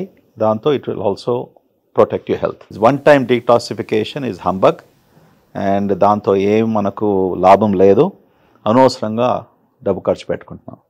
దానివల్ల ఐ థింక్ వితౌట్ దాట్ సేవింగ్స్లో పెట్టుకొని తిరుపతి లేకుంటే ఇక తీర్థయాత్రలకో లేకుంటే వెకేషన్ పోతే బెటర్. ఓకే సార్, మనకి ప్రోబయోటిక్స్ కావాలి అని అంటే ఒకప్పుడు మన ఊర్లలో చూసేవాళ్ళం, నేను కూడా చూసాను ఆ బొమ్మ వాళ్ళ ఊర్లో. సో మంచిగా ఒక మట్టి కుండలో గంజన్నాన్ని పెట్టి దాన్ని పులియబెట్టడం అలాంటిది చేసేవారు. సో పులియబెట్టినటువంటి ఆహారాలు చాలా ఉండేవి.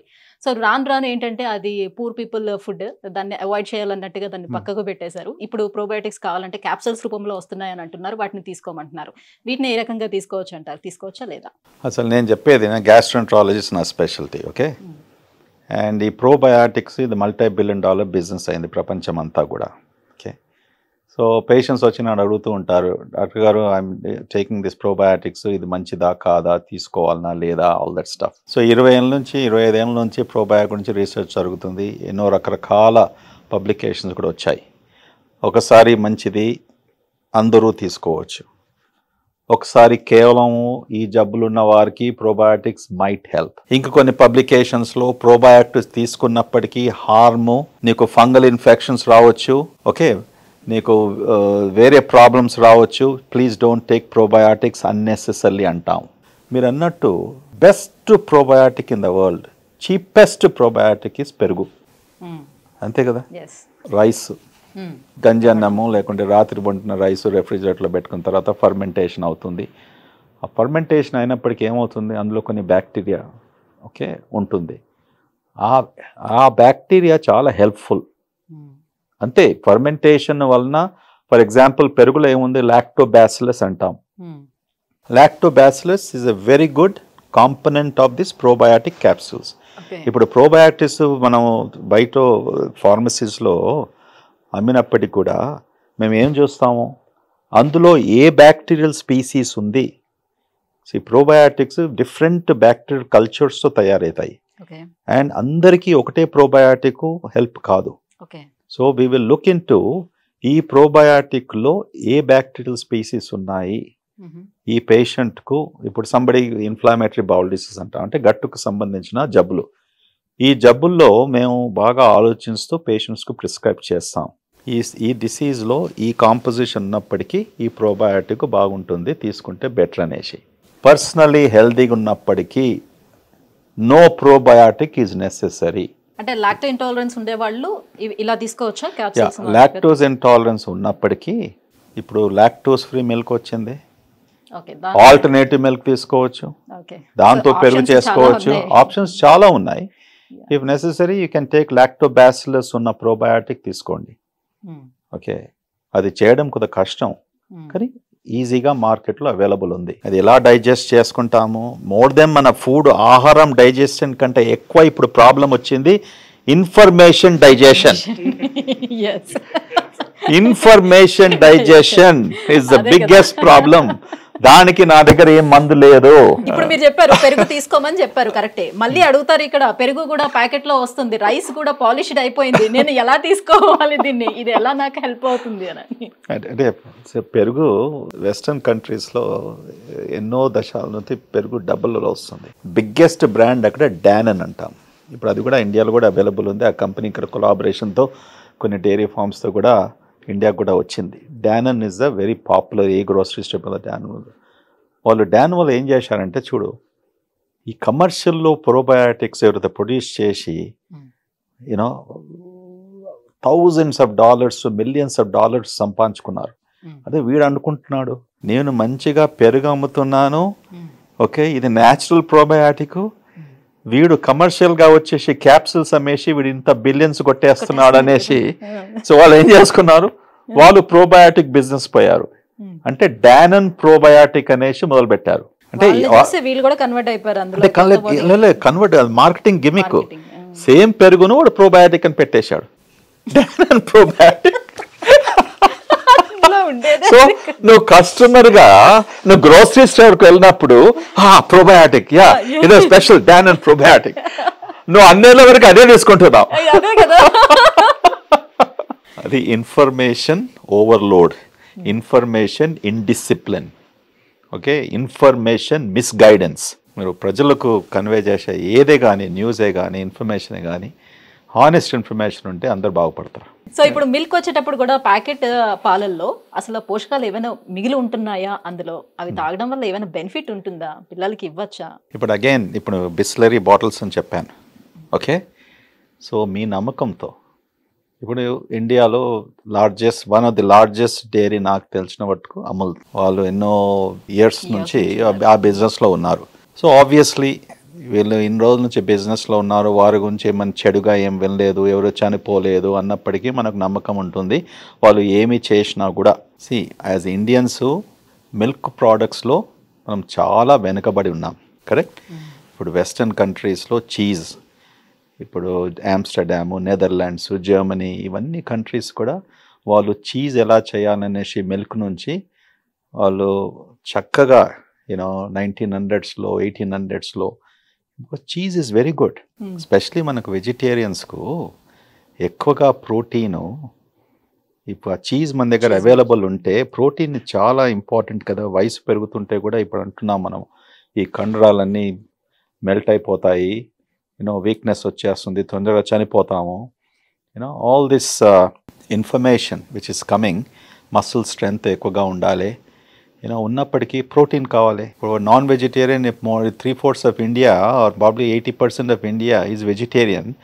సో ఎక్కడి నుంచి వస్తుంది ఎక్కువగా, యూనో అందుకు చాలామంది సన్నగా ఉంటారు వాళ్ళు, ఎస్పెషలీ ఇఫ్ దేర్ ఆర్ వాళ్ళు ఎగ్స్ కూడా తినకుంటే లేకుంటే పెరుగు కూడా తీసుకోకుంటే. So there is no source of protein. So cheese is a very good form of protein. ఇప్పుడు మన దగ్గర చీజ్ అవైలబుల్ ఉంది, కానీ ఎంతమంది తీసుకుంటున్నారు అంటే ఇప్పుడు వచ్చే ప్రచారం కూడా మరి అదే జరుగుతుంది కదా సార్. చీజ్ కూడా అధిక మోతాదులో చీజ్ ఇలాంటివన్నీ, బట్టర్ తీసుకున్నా చీజ్ తీసుకున్నా సో కొవ్వు ఎక్కువగా పేరుకుపోతుంది, సో హార్ట్ ఇష్యూస్ వచ్చేస్తాయి, ఇవన్నీ చెప్తుండేటప్పుడు ఆటోమేటిక్ గా అవాయిడ్ చేసుకుంటూ వెళ్తున్నారు. రైట్. ఇప్పుడు అవన్నీ 1990s వరకు 2000 వరకు ఉండే. ఇప్పుడు American heart association 5-6 years 7 years back వచ్చి ఏం చెప్పింది, కొలెస్ట్రాల్ వలన గుండె జబ్బు రాదు అంటే కొద్దిగా మోడిఫికేషన్ ఆ స్టేట్మెంట్లో. Cholesterol is not the only thing గుండె జబ్బుకు కారణం అని చెప్పారు. మనం అంతవరకు మనకేం అర్థం ఉండే, కొలెస్ట్రాల్ ఎక్కువగా ఉన్నప్పటికీ మన రక్తనాళల్లో, గుండెకు పోయే రక్తనాళల్లో బ్లాకేజెస్ వచ్చేసి పేషెంట్స్కు హార్ట్ అటాక్స్ వస్తున్నాయి అన్నారు. మీరు చెప్పండి, ఇండియాలో 30 ఏళ్ళలో 40 ఏళ్ళలో ఎంతోమందికి హార్ట్ అటాక్స్ వస్తూ ఉంటాయి. మొత్తం ప్రపంచమంతా చూసుకుంటే ఇండియాలో ఎర్లీ ఆర్ యంగ్ ఏజ్లో ఏవైతే హార్ట్ అటాక్స్ వస్తాయి ఇంకెక్కడ కూడా రావు. ఎందువలన వస్తున్నాయి? వాడు 30 years 40 years లావుగా లేడు, డయాబెటీస్ లేదు, బ్లడ్ ప్రెషర్ లేదు, స్మోకరు కాడు, కానీ సడన్ స్ట్రెస్ వల్ల. Stress is one of the biggest thing. Pollution వల్ల, ఆల్ దీస్ ఫ్యాక్టర్స్. కొలెస్ట్రాల్ మనకి 250 కూడా ఉండొచ్చు. It's not necessary. సో ఏం చెప్తున్నానంటే దీని గురించి, మీరు అన్నట్టు చీజ్ అంతా బ్యాడ్ ఉండడం వల్లే వస్తుంది. ఇప్పుడు కొలెస్ట్రాల్ అనేది కాదు, ట్రైగ్లిసరైడ్స్ ఎక్కువగా. Triglycerides also a part of lipid system. ఎక్కువగా ట్రైగ్లిసరైడ్స్ ఎక్కువగా ఎప్పుడు పెడతారు? కార్బోహైడ్రేట్. మనం ఇంతనం తింటాం. ఓకే, మన డైట్ అంతే కదా, rich in this thing. Triglycerides, high triglycerides are equally bad or more bad. అది ఈజీగా సాల్వ్ చేసుకోవచ్చు కదా మనం సాధారణంగా. మనం in fact triglycerides are easy to manage than cholesterol. మనం కొద్దిగా ఆహారంలో చేంజ్ తెప్పించుకున్నప్పటికీ, ఎక్సర్సైజ్ చేసినప్పటికీ తప్పకుండా వితౌట్ మెడికేషన్ ట్రైగ్లిసరైడ్స్ తగ్గే అవకాశం ఉంటుంది. కానీ కొలెస్ట్రాల్ ప్రాబ్లం ఏంది? అందరికీ చెప్పినట్టు అందరికి తెలుసు, ప్రజలకు కూడా 80 to 90% of the cholesterol we call endogenous cholesterol. అంటే మన బాడీలో తయారవుతుంది, మన ఆహారం వలన కాదు. సో కొంతమంది అంత స్ట్రిక్ట్గా ఉన్నప్పుడు కూడా కొలెస్ట్రాల్ ఎక్కువగా ఎందుకు ఉంటుందంటే, జెనెటికలీ ఆ cholesterol they are making more. దానికి అన్ని థియరీస్ ఉన్నాయి. ఇప్పుడు ప్రజలు అర్థం చేసుకోవడానికి కష్టం అవుతుంది. ప్రజల్లో ఎక్కువగా కొలెస్ట్రాల్ ఉన్నప్పటికీ most of this is genetically mediated. So ఇటువంటి పేషెంట్స్కు ఇంకా జాగ్రత్త పడాలి. డైట్లో పుష్టంగా డైలీ మంచిగా ఒక చెంచాలు ఘీ ప్రతి మీల్లో మీరు తీసుకోండి. There is no problem according to the new research. So anything మనం మోడరేషన్లో చేసినప్పటికీ, ఇప్పుడు బాగా లావుగా ఉన్నాడు ఒక అతను, 150 కిలోలు ఉన్నాడు. ఇటువంటి వాళ్ళు డైలీ ఘీ తీసుకొని, లేకుంటే డైలీ చీజ్ తీసుకొని, డైలీ స్వీట్స్ తీసుకున్నప్పటికీ there is a problem. Otherwise cheese is a very good protein. Vegetarians have to realise, vegetarians అర్థం చేసుకోవాలి. చీజ్ ఎలా తయారవుతుంది? Condense milk. యా, ఇంత మిల్క్ మనం త్రాగేది బదులు you can eating this nice pieces of cheese and చాలా టేస్టీ. ఇవాళ రేపు ఎన్ని రెసిపీస్ అమ్మా. నేను ఇన్స్టాగ్రామ్లో కార్లో చూస్తుంటే నాకు నా నోట్లో నూరు ఆడుతుంది. అరే నాకు చెప్పాలి, వాళ్ళ ఇంటికి వెళ్ళేసి ఇలాంటి చేస్తే ఎంత బాగుంటుంది. నేను చేస్తాను అది చేస్తూ మా cook I push the button. Okay, ఎంత సులభం చేసిన ఇన్స్టాగ్రామ్లో simple things you can make it so well. So అందరినీ నేను ఇన్స్టాగ్రామ్ ఏదైతే dietary this thing cooking recipes ఉన్నాయి కదా, అది బ్రహ్మాండంగా మన వాళ్ళకు చాలా ఉపయోగపడుతుంది. సార్ ఇప్పుడు మరి యోగర్ట్ మంచిదని చెప్తున్నారు, కానీ ఆ యోగర్ట్ తో పాటు ఈ మధ్యన చాలా రకాల ఫ్రూట్స్ ని మిక్స్ చేసి కూడా మనకి వస్తున్నాయి, ఆ ఫ్లేవర్స్ లో కూడా వస్తున్నాయి కదా. సో అలా తీసుకోవచ్చు అంటారు. ఇప్పుడు మన పొట్టకి సూట్ కానీ కొన్ని రకాల విరుద్ధ ఆహారాలు కూడా ఉంటాయి. చాలా మందికి అవన్నీ తెలియక సో టేస్ట్ బాగుంది కదా అని చాలా మంది తినేస్తూ ఉంటాం. జస్ట్ లైక్ ఇప్పుడు మన షడ్రుచులతో ఒక మంచిగా వేడివేడిగా భోజనం తిన్నాం సార్. లాస్ట్ లో మన పెద్దలు చెప్తూ ఉంటారు, ఏదైనా ఒక స్వీట్ ఐటమ్ లాస్ట్ లో తినాలి అని చెప్తుంటారు. సో ఆ స్వీట్ ఐటమ్ ని మనం పక్కన పెట్టేసి చల్లగా ఉండేటటువంటి ఒక ఐస్ క్రీమ్ తెచ్చుకొచ్చి లాస్ట్ ఫినిషింగ్ టచ్ ఇస్తాం. సో ఇంత వేడి ఆహారం తినిన తర్వాత లాస్ట్ లోని చల్లగా ఈ ఐస్ క్రీమ్ తింటే ఏమైనా అది విరుద్ధ ఆహారమా? అలా తీసుకోవచ్చా, తీసుకోకూడదా? అబ్సల్యూట్లీ ఏం ప్రాబ్లం లేదు. ఫ్రూట్ మాత్రం బోన్ చేసిన తర్వాత తీసుకోకుంటే బెటర్. గివ్ సమ్ గ్యాప్ అంటాం. ఫ్రూట్ ఈటింగ్, ఫ్రూట్ తీసుకున్నప్పటికీ ఇదొక సైంటిఫిక్ పబ్లికేషన్. మళ్ళీ రేపు వచ్చేసి కొత్తగా పబ్లిష్ చేయొచ్చు అని తెలియదు నాకు. So I'm disclaimer, I'm already disclaimer. తిన్న తర్వాత ఫ్రూట్స్ తింటే మంచిగా డైజెషన్ అవుతుంది ఆల్రెడీ. It's not. ఎందుకంటే మనం ఎందుకు ఫ్రూట్స్ తీసుకుంటున్నాం? నాట్ బికాస్ స్వీట్ టేస్ట్ కొరకు. Fruit has a nutritive value. ఫ్రూట్లో ఇంతకుముందు చెప్పినట్టు anti oxidants, vitamin C, vitamin A, all these things are there. So బోన్ చేయగానే ఫ్రూట్ తీసుకున్నప్పటికీ మన తినే ఆహారము ఆ అబ్జార్ప్షన్ను ఎఫెక్ట్ చేస్తుంది. కరెక్ట్. కడుపులో 4 గంటలు ఉంటుంది మన ఫుడ్. సో అప్పుడే పోయి ఫ్రూట్ తినేసావు. మనం తిన్న ఫుడ్లో డిఫరెంట్ కెమికల్స్, సబ్స్టెన్సెస్ ఉంటాయి. ఎంత అబ్జార్బ్ అవుతుంది, ఏది అబ్జార్బ్ అవుతుంది, యూనో దట్ క్వశ్చన్ వస్తుంది కదా. అందుకొరకు కొన్ని మెడికేషన్స్ మనం మెడిసిన్స్ తీసుకున్నప్పుడు ఏం చెప్తాం, ఇది భోజనం చేసిన తర్వాత తీసుకోండి, ఇది భోజనం చేయక ముందు తీసుకోండి, ఇది భోజనం చేసిన గంట తర్వాత తీసుకోండి. ఇవన్నీ ఎందుకు చెప్తాము, రీసెర్చ్లో కనుక్కున్నప్పటికీ ఈ అబ్జార్ప్షన్ చాలా మ్యాక్సిమంగా ఉంటుంది, అది మీకు హెల్ప్ అవుతుంది.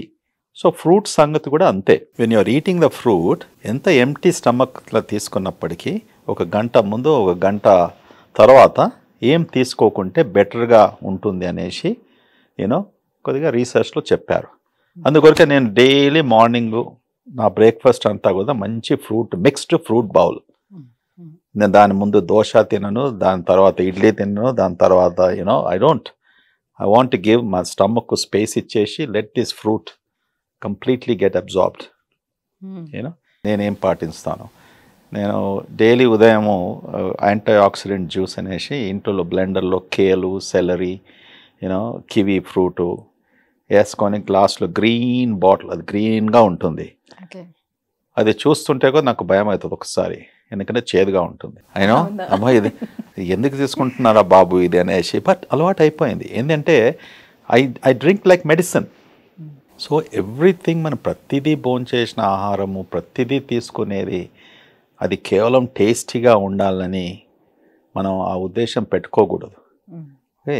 కాకరకాయ బాగా బిటర్గా ఉంటుంది కదా, నేనైతే అది మా నాన్నగారు ఎంత ప్రాణంతో తినేది. ఆయనకు వారంలో 2 సార్లు కాకరకాయ లేనిది భోజనము పోయేది కాదు. అదే నేను అస్సలు కాకరకాయ అంటే కోపం వచ్చేది. ఎంత బిటర్గా ఎలా తింటారు. ఇప్పుడు తింటాను అప్పుడప్పుడు, ఎప్పుడో ఒకసారి. See what is bitter to somebody is sweeter to you, what is sweet to you is bitter to somebody. But మా నాన్నగారు ఆయనకి ఇవన్నీ వెజిటబుల్స్ గురించి, ఎందుకంటే ఈ వాజ్ వాళ్ళందరూ బాగా గీత, సంస్కృతం ఇవన్నీ టీవీ వాళ్ళు చదివేది, చూసేది అండ్ స్ట్రిక్ట్గా ఫాలో అయ్యేది. స్ట్రిక్ట్గా ఫాలో అయినప్పటికీ నాకు ఆ బిట్టర్ టేస్ట్ ఎందుకనేసి చిన్నపిల్లని why do want eat this you know, మా అమ్మగారు మంచిగా చికెన్ వండి పెట్టేస్తారు, తీసుకుంటాను. But it's very good. కాకరకాయ is bitter. Later in life ఇవన్నీ జబ్బులు వచ్చేటికి అన్ని డబ్బంతా ఖర్చు పెట్టే బదులు, so try something which is bitter that doesn't taste well. There is nothing wrong with this. Correct? Yes. Yeah, life is not one even platform. So you should treat your body also like that. Some things you put in there like medicine. ఇప్పుడు exercise చేసినా కూడా నేను అదే చెప్తాను పేషెంట్స్కు. Okay, మీరు you make a decision. Obesity, weight పెరిగేసి, heart జబ్బు వచ్చేసి, బైపాస్ సర్జరీ, స్టెంట్ చేసుకొని, ఇన్ని లక్షలు ఖర్చు పెట్టుకొని, ఫ్యామిలీ అంతా కాంప్రమైజ్ చేసుకొని అది చేసుకుంటావా, లేకుంటే 20 నిమిషాలు అరగంట నువ్వు ఎక్సర్సైజ్ చేసి ట్రెడ్మిల్లో 15 నిమిషాలు చేసుకుంటావా? ఓకే, హాస్పిటల్లో కూడా మీరు జిమ్ పెట్టారంట. అసలు హాస్పిటల్స్ లోని జిమ్స్ అని చూడలేదు. అది జిమ్ ఎవరి కొరకు పెట్టానంటే నా కొరకు పెట్టుకోలేదు. ఓకే, మా ఎంప్లాయీ వెల్ఫేర్ కొరకు పెట్టుకున్నాం. అందరూ హెల్తీగా ఉండాలి. ఓకే, నర్సెసే కానీ నీకు ఈ అవకాశం ఉంది. వర్క్ తర్వాత నేను ఎప్పుడు ఏ ఫ్లోర్లోకి పోయినప్పుడు నర్సెస్ను ఫస్ట్ అడుగుతాను, did you eat, did you drink water, మీ బ్రేక్ఫాస్ట్కి వాళ్ళ ఏం తిన్నారు, కొంతమంది అడిగేస్తాను. యూనో సి, వాళ్ళు చిన్న వయసులో పనిచేస్తున్నారు, అమ్మ నాన్నని విడిచిపెట్టేసి ఒక సిటీకి వస్తున్నారు. ఓకే, ఇంతమంది సిక్ పేషెంట్స్ను హాస్టల్లో ఉంటూ హాస్పిటల్కి వచ్చేసి యూనో వాళ్ళకు కేర్ అన్నప్పటికీ ఎవరో ఒకరు అడగాలి కదా, ఎవరు అడుగుతారు వాళ్ళను? So I tell them also, gym ఉంది మార్నింగ్ 8 నుంచి ఈవినింగ్ 9 వరకు, ట్రైనర్స్ ఉన్నారు. కానీ ఎవరు పోతారు? 20 మంది. అది కూడా నేను ఒక 4 months డైలీ నాకు పంపిమని చెప్తుంటే అటెండెన్స్ ఎంతమంది వచ్చారనేసి. అండ్ దాని తర్వాత 20-30 అయిపోయింది. తర్వాత జిమ్ కోఆర్డినేటర్స్ను నేను వానికి చివాట్లు పెట్టాను. అంటే ఏం రా, నీకు ఎప్పుడు ఇంతమంది 1000 మంది ఎంప్లాయీస్ ఉన్నారు, 1200 మంది, ఏంది 2, 20, 30 చూపిస్తున్నావు, నువ్వు మోటివేట్ చేస్తలేవు అనేసి. నో సార్, నేను చెప్తున్నా సార్, మీరు వస్తే బాగుంటుందంట. సో నేను అనుకుంటాను ఈ మధ్యలో 2-3 times a week ఇంట్లో చేసే జిమ్ బదులు ఇక్కడ చేసుకుంటే బెటర్, మేబీ ఇన్స్పైర్డ్ దెమ్ అనేసి చేస్తాం, తప్పకుండా చేస్తాం. It's good. ఐ థింక్ వాళ్ళకు ఇట్ రియల్లీ జిమ్లో చేసినప్పటికీ ఐ డోంట్ నో, మీరు చేస్తారా, జిమ్కి వెళ్తారా? నేను ఇంట్లోనే కదా, perfect. Yeah, that's fine. You don't have to go to gym. How good you feel. నాకు it's like a ton of energy in the morning. ఆ జిమ్ చేయని రోజు నాకు ఐ ఫీల్ లిటిల్ నౌ, అది అలవాటు అయినందుకు మేబీ డల్గా ఉండడము, కొద్దిగా ఇరిటేషను, ఇదంతా జరుగుతుంది అన్నట్టు. చాలా ఎక్కువసేపు స్టామినా అనేది అలా మెయింటైన్ అవుతుంది. అబ్సల్యూట్లీ, స్టామినా అనేది బాగా మెయింటైన్ ఉంటూ you feel good because it produces those chemicals, endorphins అంటాం కదా. That's a different feeling all together. Yeah sir, చాలా మందికి ఒక రోజు మోషన్ రాలేదు అని అంటే, సో నాకు కాన్స్టిపేషన్ ప్రాబ్లం వచ్చేసిందేమో, నేను ఐబిఎస్ ప్రాబ్లం వచ్చిందేమో, ఇలా టెన్స్ అయిపోతూ ఉంటారు. సో ఇటీవల కాలం మనం చూసుకున్నా కూడా ఐబిడి యువతలోనే ఎక్కువగా కనిపిస్తుందని చెప్తున్నారు. సో ఐబిఎస్ కన్నా ఐబిడి ఎంత ప్రమాదం, ఎంత serious? IBD is a real disease. Okay, IBD అనగా ఇన్ఫ్లామేటరీ బౌల్ డిసీజ్ అంటాం. ఈ మధ్యలో అంటే 10-20 ఇయర్స్ నుంచి మనం ఎక్కువగా డయాగ్నోస్ చేయబడుతుంది. ఎందుకంటే ఈ టెక్నాలజీ, ప్రొసీజర్సు, ఎండాస్కోపీసు, కొలనాస్కోపీస్ ఇవన్నీ కూడా ఇండియా అంతటా కూడా మేజర్ సిటీస్లో అవైలబుల్ ఉన్నాయి. సో ఈ డిసీజు మనం కేవలం వెస్టర్న్ డిసీజ్ అనుకున్నాం, కేవలం యూరోప్, అమెరికా లాంటి దేశంలో ఉండేది, ఎస్పెషల్లీ జూయిష్ పాపులేషన్లో ఎక్కువగా ఉండేది అనేసి మేము చదువుకున్నప్పుడు మా పుస్తకాల్లో అది రాసి పెట్టారు. ఇండియన్స్కి ఎందుకు వస్తుంది ఈ డిసీజు, ఓన్లీ వెస్టర్న్ డిసీజు. అట్లా చాలామందికి మనం అన్యాయం చేశాం మన దేశంలో. ఇది మన దేశంలో ఉండదు, ఇట్స్ ఇంపాసిబుల్. ఇవన్నీ ఎందుకన్నామంటే మనకు సిటీ స్కాన్లు, ఎంఆర్ఐలు, బ్లడ్ టెస్ట్లు, సాఫిస్టికేటెడ్ అడ్వాన్స్డ్ డయాగ్నాస్టిక్ టూల్స్ లేకపోయేది. అందులో డాక్టర్స్ కూడా ఈ సూపర్ స్పెషలిస్ట్ ఉన్నప్పటికీ నువ్వు 1990s, 80s ఎక్కడున్నారు? మొత్తం ఇండియా అంటే చూస్తే కూడా ఒక ఫ్యూ డజన్ గ్యాస్ట్రెంట్రాలజిస్ట్ ఇంత పెద్ద పాపులేషన్కు. సో మనం డయాగ్నోసిస్ చేయకపోయినప్పటికీ అది లేదు అనేసి స్ట్రాంగ్గా చెప్పడము అదొక మన ఇండియన్ కల్చర్. ఇది ఓన్లీ వెస్టర్న్స్ వాళ్ళకి వస్తుంది, మన దగ్గర లేదనేసి. ఇప్పుడేమంటున్నాం, ఇది అమెరికన్స్ చెప్పారు మనకు 6-7 సంవత్సరాల క్రితం. ఏం చెప్పారంటే India is the only country in the world, ప్రపంచమంతా కూడా భారతదేశం ఒకటే దేశం where IBD is equivalent to Americans. అంటే అమెరికాలో ఎంతకు వస్తుందో ఈ జబ్బు, ఇండియన్స్ కూడా అదే పర్సెంటేజ్లో, అదే ఫ్రీక్వెన్సీలో వస్తుంది. దానికి ఒక థియరీ వాళ్ళు ఇచ్చారు, థియరీ చెప్పారు, ఆ ఎడిటోరియల్ రాశారు. ఎందుకు వస్తుంది ఇండియన్స్లో ఇది వెస్టర్న్ డిసీజ్ అనుకున్నాం కదా. సో ఏం చెప్పారంటే, ఇప్పుడు యంగర్ ఇండియన్స్ ఇంట్లో నుంచి వెళ్ళిపోతున్నారు, హాస్టల్లో ఉంటున్నారు, వాళ్ళ అమ్మ వాళ్ళ కుకింగ్, గ్రాండ్ మదర్ కుకింగ్, అందులో పసుపు వేయడము, ఓకే, ఇవన్నీ మసాలాసు, ఇవన్నీ కూడా ప్రొటెక్టివ్ అని చెప్పారు. ముఖ్యంగా టర్మరిక్, మన పసుపు చాలా ఇంపార్టెన్స్ అనేసి. So it made some sense, కానీ I don't think so it is right. అది నిజం కాదు అని అనుకుంటాను. కొద్ది వరకు నిజంగా ఉండొచ్చు. Something else is causing. ఇప్పుడు ఐబిడి ఎందుకు వస్తుంది? గట్ మైక్రోబయోమ్లో చేంజ్ అయినప్పటికీ, అది ప్రూవెన్. ఇప్పుడు ఆఫ్టర్ 50, 60, 70 years ఆఫ్ రీసెర్చ్ ఒక కంక్లూషన్కి వచ్చాం. ఐబిడి రావడము, మైక్రోబయోమ్ చేంజ్ కావడము, ఇమ్యూన్ సిస్టంలో మార్పు తీసుకురావడం వలన మనం ఐబిడికి గురి అవుతాం, అంటే ఐబిడి వస్తుంది. ఈ ఐబిడి అంతా ముందేమైంది, టీబీ అని డయాగ్నోస్ చేసేవాళ్ళు. ఎస్, ఇవన్నీ ప్రొసీజర్స్ లేనప్పటికీ డాక్టర్సు ఇది టీబీ, ఇంటెస్టైన్స్లో టీబీ, వాళ్ళకు 9 నెలలు పాపము టీబీ ట్రీట్మెంట్ ఇచ్చేవారు. క్రోన్స్ డిసీజ్ అనేసి. ఎందుకంటే ఈ టెస్ట్ లేకుండే, ఈ సాఫిస్టికేటెడ్ పీసీఆర్ టెస్ట్ అనేసి ఇవన్నీ కూడా మనకు టీబీ కనుక్కోవడానికి లేకున్నప్పటికీ కూడా ఎంపెరికలీ, అంటే ఇలా ఉన్నప్పటికీ ఇది టీబీ అనేసి ట్రీట్ చేసేవాళ్ళు. పిల్లల్లో వస్తుంది కాన్స్టిపేషన్ అంటే మేజర్గా అది పెద్దవాళ్ళు పెద్దగా వాళ్ళ మీద కాన్సన్ట్రేట్ చేయకపోవడం వల్ల, లేకపోతే వాళ్ళు దానికి అంత టైం ఇవ్వకపోవడం వల్ల ఎలా రావచ్చు పిల్లల్లో? పిల్లల్లో చిన్న పిల్లల్లో వచ్చే కాన్స్టిపేషన్ దానికి ఎన్నో రీజన్స్ ఉన్నాయి. ముఖ్యంగా అది ఫ్యామిలీస్లో ఉన్నప్పటికీ కూడా పిల్లలు కూడా వచ్చే అవకాశం ఉంటుంది. రెండవది పిల్లల డైట్ ప్రకారం కూడా ఇది చాలా ఇంపార్టెంట్. సాధారణంగా చిన్నపిల్లలు వెజిటబుల్స్ ఎక్కువ తీసుకోరు, ఎస్పెషలీ మోడర్న్ కల్చర్లో ఫాస్ట్ ఫుడ్ కల్చరు.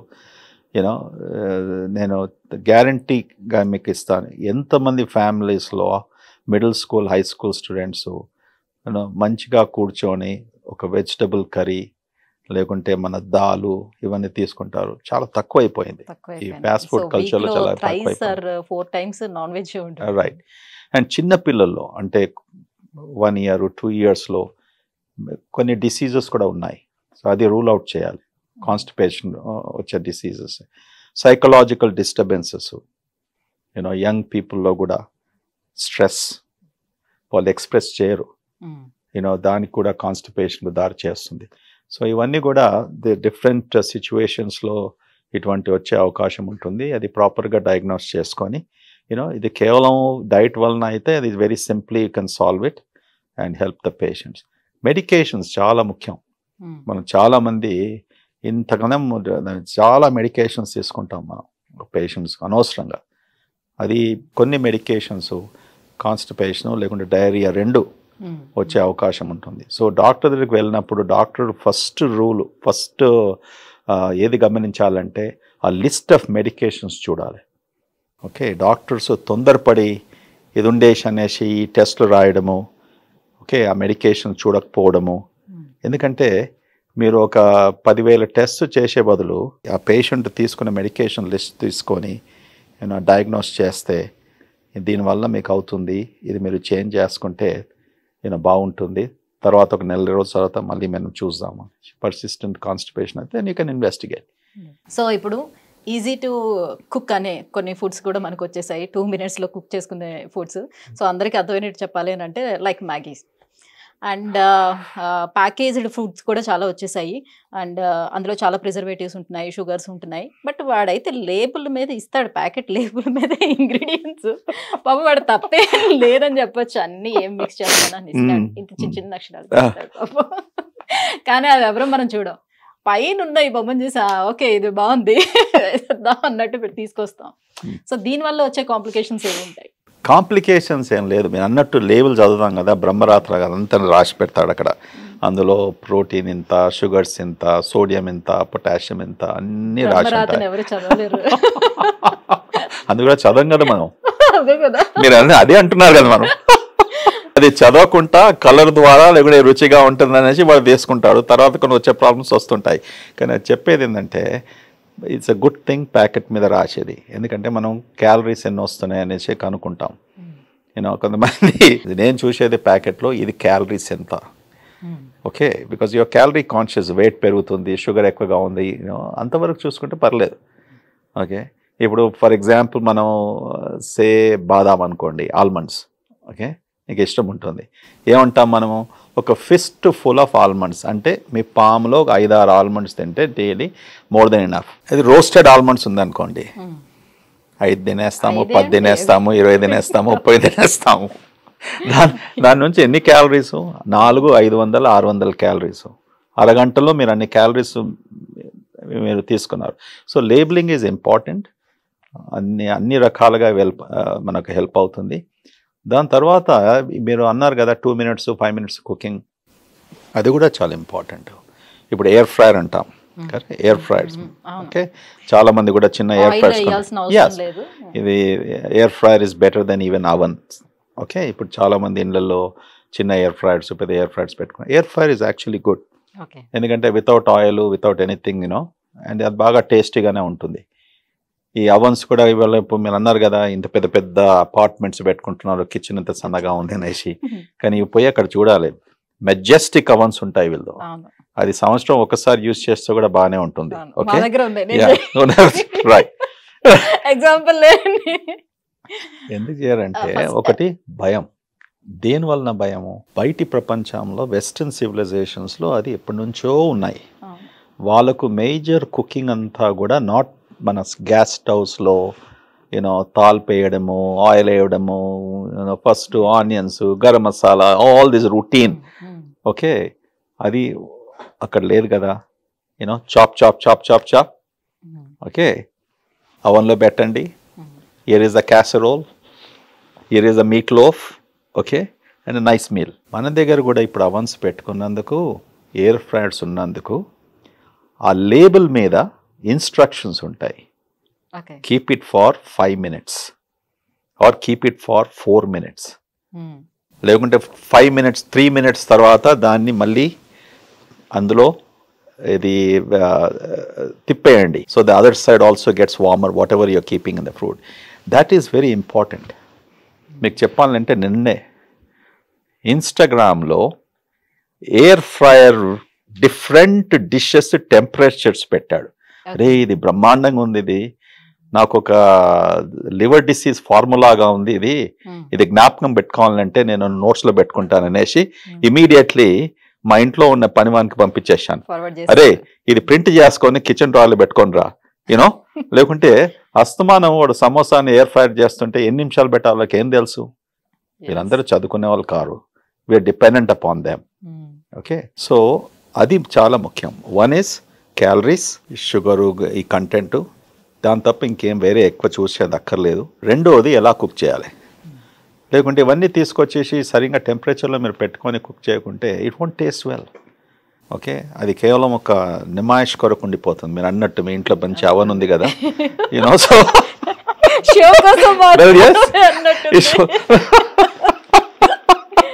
సో ఇప్పుడు నాలాగే సో అవన్నీ ఉన్నప్పటికీ కూడా ఎక్కువగా యూస్ చేసేది అందరూ కూడా గ్యాస్ స్టవ్ యూస్ చేస్తారు. యూస్ చేసిన గ్యాస్ స్టవ్ కూడా చాలా పెద్ద ఫ్లేమ్ లోని తొందరగా అవడం కోసం అని ఫ్లేమ్ ఎక్కువగా పెట్టి, టెంపరేచర్ ఎక్కువగా పెట్టి, సో దాంట్లోనే ఏం చేసినా కూడా బాగా బాయిల్ అవ్వాలి వాటిని. సో వెజిటేబుల్స్ కానివ్వండి, లేకపోతే మీట్ కానివ్వండి, ఏదైనా సరే బాగా బాయిల్ చేస్తారు. సో ఇది ఎంతవరకు కరెక్ట్? నాకు పెద్ద తలకాయ నొప్పి మా ఇంట్లో. మా ఉన్న కుక్కు, ఆమెకు మంట అంటే ప్రాణం. అంటించేసుకుంటారా ఏంటి? నేను చెప్పి చెప్పి చెప్పి ఏమ్మా ఎందుకమ్మా ఇంత ఘనం చేసేది, ఇంత ఓవర్ కుక్ ఎందుకు చేస్తున్నారు, ఇంత అది వారంలో ఇప్పటికైనా కూడా 2 సార్లు చెప్తూ ఉంటాను, డోంట్ ఓవర్ కుక్. నువ్వు ఒక ఆమ్లెట్ వేసుకుంటున్నావు, ఓకే, టెంపరేచరు వెరీ ఇంపార్టెంట్. నువ్వు ఫుడ్ ప్రాపర్గా టేస్టీగా ఉండాలంటే రబ్బర్గా ఉండకుండా, బాగా గట్టిగా ఉండకుండా, యూనో ఆ టెంపరేచర్. కానీ ఇండియాలో ఈ మంట పెట్టుకము, యూనో వాళ్ళకి ఒక మైండ్లో ఇట్లా కుక్ చేస్తే బాగుంటుంది అనేసి అంతా డ్యామేజ్ చేస్తారు. You're right, it's very true. వాళ్ళకు మైండ్లో ఒకటి ఉంటుంది, అది ఎక్కువగా మంట పెడితే అందులో ఉన్న ఇన్ఫెక్షన్, బ్యాక్టీరియా ఇదంతా కూడా మనం మంచిగా వాష్ చేసుకొని, ఇది వాళ్ళకు ట్రైనింగ్ ఇవ్వాలి. పాపం ఎడ్యుకేషన్ లేనప్పటికీ, అలవాటు లేనప్పటికీ, యూనో వాళ్ళు ఒక కల్చర్లో పెరిగారు. ఓకే, వాళ్ళు అవన్ ఎప్పుడు చూశారు? అసలు ఉన్న వాళ్ళకే అవన్ ఎలా యూజ్ చేయాలో తెలియదు. చాలా ఇంపార్టెంట్. మీరు అవన్ అంటున్నారు, అది సైన్స్ ఇన్ ఇట్ సెల్ఫ్. ఒక 5 నిమిషాలు అటు పెట్టు, మీరు కోఫ్తాలు పెట్టుకోండి అందులో, ఆర్ కేక్స్ చూడండి. Okay, if you don't know the temperature, మాడి మసాలా అయిపోతుంది, లేకుంటే అండర్ కుక్ అయిపోతుంది, లేకుంటే మీరు పెట్టే వారికి మీ ఇంటికి నెక్స్ట్ టైం ఎవరు రారు. But oven is very good to rewarm the food. మనం చేసినప్పటికీ ట్రెడిషనల్గా ఏం చేస్తాం, మళ్ళీ గ్యాస్ స్టవ్లో వార్మ్ చేసేవాళ్ళం. ఇప్పుడు టైంలో ఇండియాలో ఇంకా అదే జరుగుతుంది కదా. But your oven is very helpful, you know, if you want to reheat. Sir మీరు రీహీట్ గురించి చెప్పారంటే ఇప్పుడు అందరు ఫ్రిడ్జ్ లో తోసేసుకొని మళ్ళీ తీసుకొచ్చి రీహీట్ చేసి అంటున్నారు కదా తినే. రీహీటింగ్ ఇస్ ఆల్సో బ్యాడ్ అని ఒక సైన్స్ ఉంది. But there is nothing wrong. రెఫ్రిజిరేటర్లు ఎందుకున్నాయి? You know there are hundreds of millions of people in the world, they are living healthily. ఎందుకున్నాయి రెఫ్రిజిరేటర్లో? రెఫ్రిజిరేటర్లో ఫుడ్ పెట్టడానికి, you know, society can eat again కదా, అంతే కదా. యా, రెఫ్రిజిరేటర్లో పెట్టేసి నువ్వు ద కోల్డ్ ఫుడ్, యూనో, నీకు ఇష్టం ఉంటే that's the best way to eat. ఏమో ఒకరు అలా చెప్తారు, ఒకరు ఇలా చెప్తారు. There is no doubt about it. There is nothing wrong in refrigerated food. Take it out, reheat and go from there. మీరు అంతా వినే ఉంటారు కదా, ఇప్పుడు ముంబైలో అని, ఢిల్లీ అని, working couples week only once A week, my Sunday के दिन बना लेता हूँ, बना के मैं रेफ्रिजरेटर में रख देता हूँ. ఇది కూడా అదే సిచ్యువేషన్ కదా. So why do you have refrigerators? So you can preserve the food, you can take it out and eat it and go from there. నువ్వు కోల్డ్ ఫుడ్ తినా అంటే మీ ఇష్టం, సద్దన్నం లాగా తినేసేయండి. చాలా మందికి ఇష్టం, అది కూడా ఇష్టం ఉంటుంది, ఇంకా బాగా హెల్తీగా ఉంటారు. అండ్ ఈ కన్వీనియన్స్ చాలా సంతోషం, ఎందుకంటే ఈ గ్యాజెట్స్ వలన లుక్ అట్ మన సివిలైజేషన్స్లో ఆడవాళ్ళలో ఎంత ప్రెషరు, రేజ్ ద ఫ్యామిలీస్, ఒక ఫ్యామిలీలో 10 మంది ఉండడము, వాళ్ళందరికీ కూడా 3 పూటలు వంట చేసాము, ఆమె జీవితం అంతా కూడా వంట చేసుకోము, చైల్డ్ బేరింగ్ అందులోనే అయిపోతుంది కదా. That's what used to happen. We have all seen this. But look at all this technology ఎంత హెల్ప్ఫుల్. అవర్స్ టుగెదర్ కిచెన్లో ఉండి వంట చేయడానికి అంత టైం స్పెండ్ చేసి వేస్ట్ చేయకుండా ఇటువంటి గ్యాజెట్స్ వచ్చినప్పటికీ ప్రాపర్గా మనం ఒక ప్రిన్సిపల్తో అది అర్థం చేసుకుంటే అందరికీ సులభం అవుతుంది. రైట్. అంటే ఇప్పుడు చాలా మంది వీక్ లో 3 or 4 times ఇట్లా 4 సార్లు బయట ఫుడ్ నే ఎక్కువగా తెచ్చుకొని తినడం లాంటిది జరుగుతూ ఉంటుంది ఇంట్లో కుక్ చేసుకునే దానికన్నా. ఇప్పుడు ఏంటంటే యూర్ రైట్, ఇంట్లో కుక్స్ ఉంటే ఇప్పుడు అందరికీ కుక్స్ అవైలబుల్ ఉండాలి, ఆ సౌకర్యం వాళ్ళు కలిగించుకోవాలి. ఇది ఎక్స్పెన్సివ్, ఇవాళ రేపు ఈ లేబర్ కాస్ట్ కూడా బాగా ఇంక్రీజ్ అవుతున్నాయి. సో ఇవన్నీ అవుట్ సైడ్ డెలివరీస్ చాలా సులభమైనందుకు they are dependent upon that. అది ఎక్స్ట్రా ఫుడ్ తెప్పించినప్పటికీ రిఫ్రిజిరేటర్ పెట్టుకుంటారు, లేకుంటే లంచ్ ప్యాక్ ఆఫీస్కి తీసుకెళ్తుంటారు, లేకుంటే తర్వాత ఇంటికి వచ్చిన తర్వాత భోజనం చేస్తారు. There is nothing wrong with it as long as you're preserving properly, keeping it well and eating again. Daily వంట చేసుకోము. మా అమ్మ అనేది ఎందుకు అయ్యా పెట్టారు ఈ 3 పూటలా తినమని, మాకు చెయ్యమని అని. నో అది కాదు. ఇప్పుడు మా అమ్మగారికి ఉన్నప్పుడు never allowed this refrigerated food again to eat. ఇప్పటికైనా చాలా మందికి చూస్తే ఎందుకు సార్ నేను వంట చేస్తాను కదా, కొత్తగా అసలు నాకు ఇంతమంది ఉన్నా కూడా నేను చేశారు కదమ్మా, ఎందుకు వేస్ట్ చేస్తారా ఫుడ్? వాళ్ళకు ప్రేమతో, ఎందుకు మేము ఉన్నాం కదా, మేము వంట చేస్తాం కదా, అది ఇది వేరే సంగతి, ఫ్రెష్గా ఉండి. కానీ but I said why do you want to waste that what you cooked yesterday? There is nothing wrong. అంటే నేను ఆ సివిలైజేషన్లో ఉండి వచ్చాను కదా, అదంతా చూశాను కదా. So there is nothing wrong. We have to change with times. So మిమ్మల్ని చూస్తుంటే చాలా నేర్చుకోవాలి. సో చాలా మైండ్ సెట్ అనేది బాగా మారిపోయింది అనమాట. సో అన్ని చూస్తూ ఇది రాంగ్ ఏదైతే రైట్ అనేది ఇప్పుడు మీరు చెప్తున్నారో అవన్నీ కూడా రాంగ్ గా ఆ మైండ్ సెట్ అంతా కూడా మారిపోయింది. సో ఇప్పుడు ఇది చూసిన తర్వాత, ఈ పోడ్కాస్ట్ చూసిన తర్వాత మళ్ళీ మనమే కరెక్ట్ అప్పుడు అని అనుకుంటారు. కొత్తగా వచ్చిందే నిజం అనేసి మనం ఎప్పుడు కూడా అనుకోకూడదు. ఓకే, కొత్తగా వచ్చినప్పటికీ మనం జాగ్రత్తగా అది అనలైజ్ చేసి ఇది నిజమా కాదా అనేసి మనం ఎవరితో మాట్లాడి తెలుసుకోవాలి, లేకుంటే మీరు సొంతగా అబ్జర్వ్ చేసుకోవాలి అండ్ ఒక అభిప్రాయానికి రావాలి. సో కామన్ సెన్స్ ఇదంతా కూడా కేవలం ఇవాళ ఎవరో చెప్తున్నారు ఇది బాగుంటుంది అది బాగుంటుంది, టీవీలో చూశారు, పేపర్లో చదివారు, మ్యాగజైన్స్ చదివారు, ఇది తీసుకుంటే బాగుంటుంది, అప్పుడు చెప్పాను కదా, ఏమన్నాను కదా, ఇన్ఫర్మేషన్ దిస్ థింగ్ అనేసి, డైజెషన్ ఇస్ అ ప్రాబ్లం అనేసి. సో దాని కొరకు నేను ప్రోబయాటిక్ కనిపెట్టానని నాకు చాలా ఇష్టం ఉంది. చేసినప్పటికీ నేను పార్ట్నర్ గా తీసుకుంటాను. సార్ ట్రావెలింగ్ చేసే వాళ్ళు ఉంటారు సార్, ఒక ఊరు నుంచి ఒకరికి అలా ట్రావెలింగ్ చేస్తూ ఉంటారు కదా కంటిన్యూస్ గా. సో ఇక్కడ ఒక ఫుడ్ తింటారు, నెక్స్ట్ ఇంకో దగ్గరికి వెళ్ళేటప్పుడు ఇంకో ఫుడ్, అలా మారుస్తూ ఉంటారు కదా. సో వాళ్ళకి ఏమైనా ఇష్యూస్ క్రియేట్ అవుతాయా గట్ మీద అలా?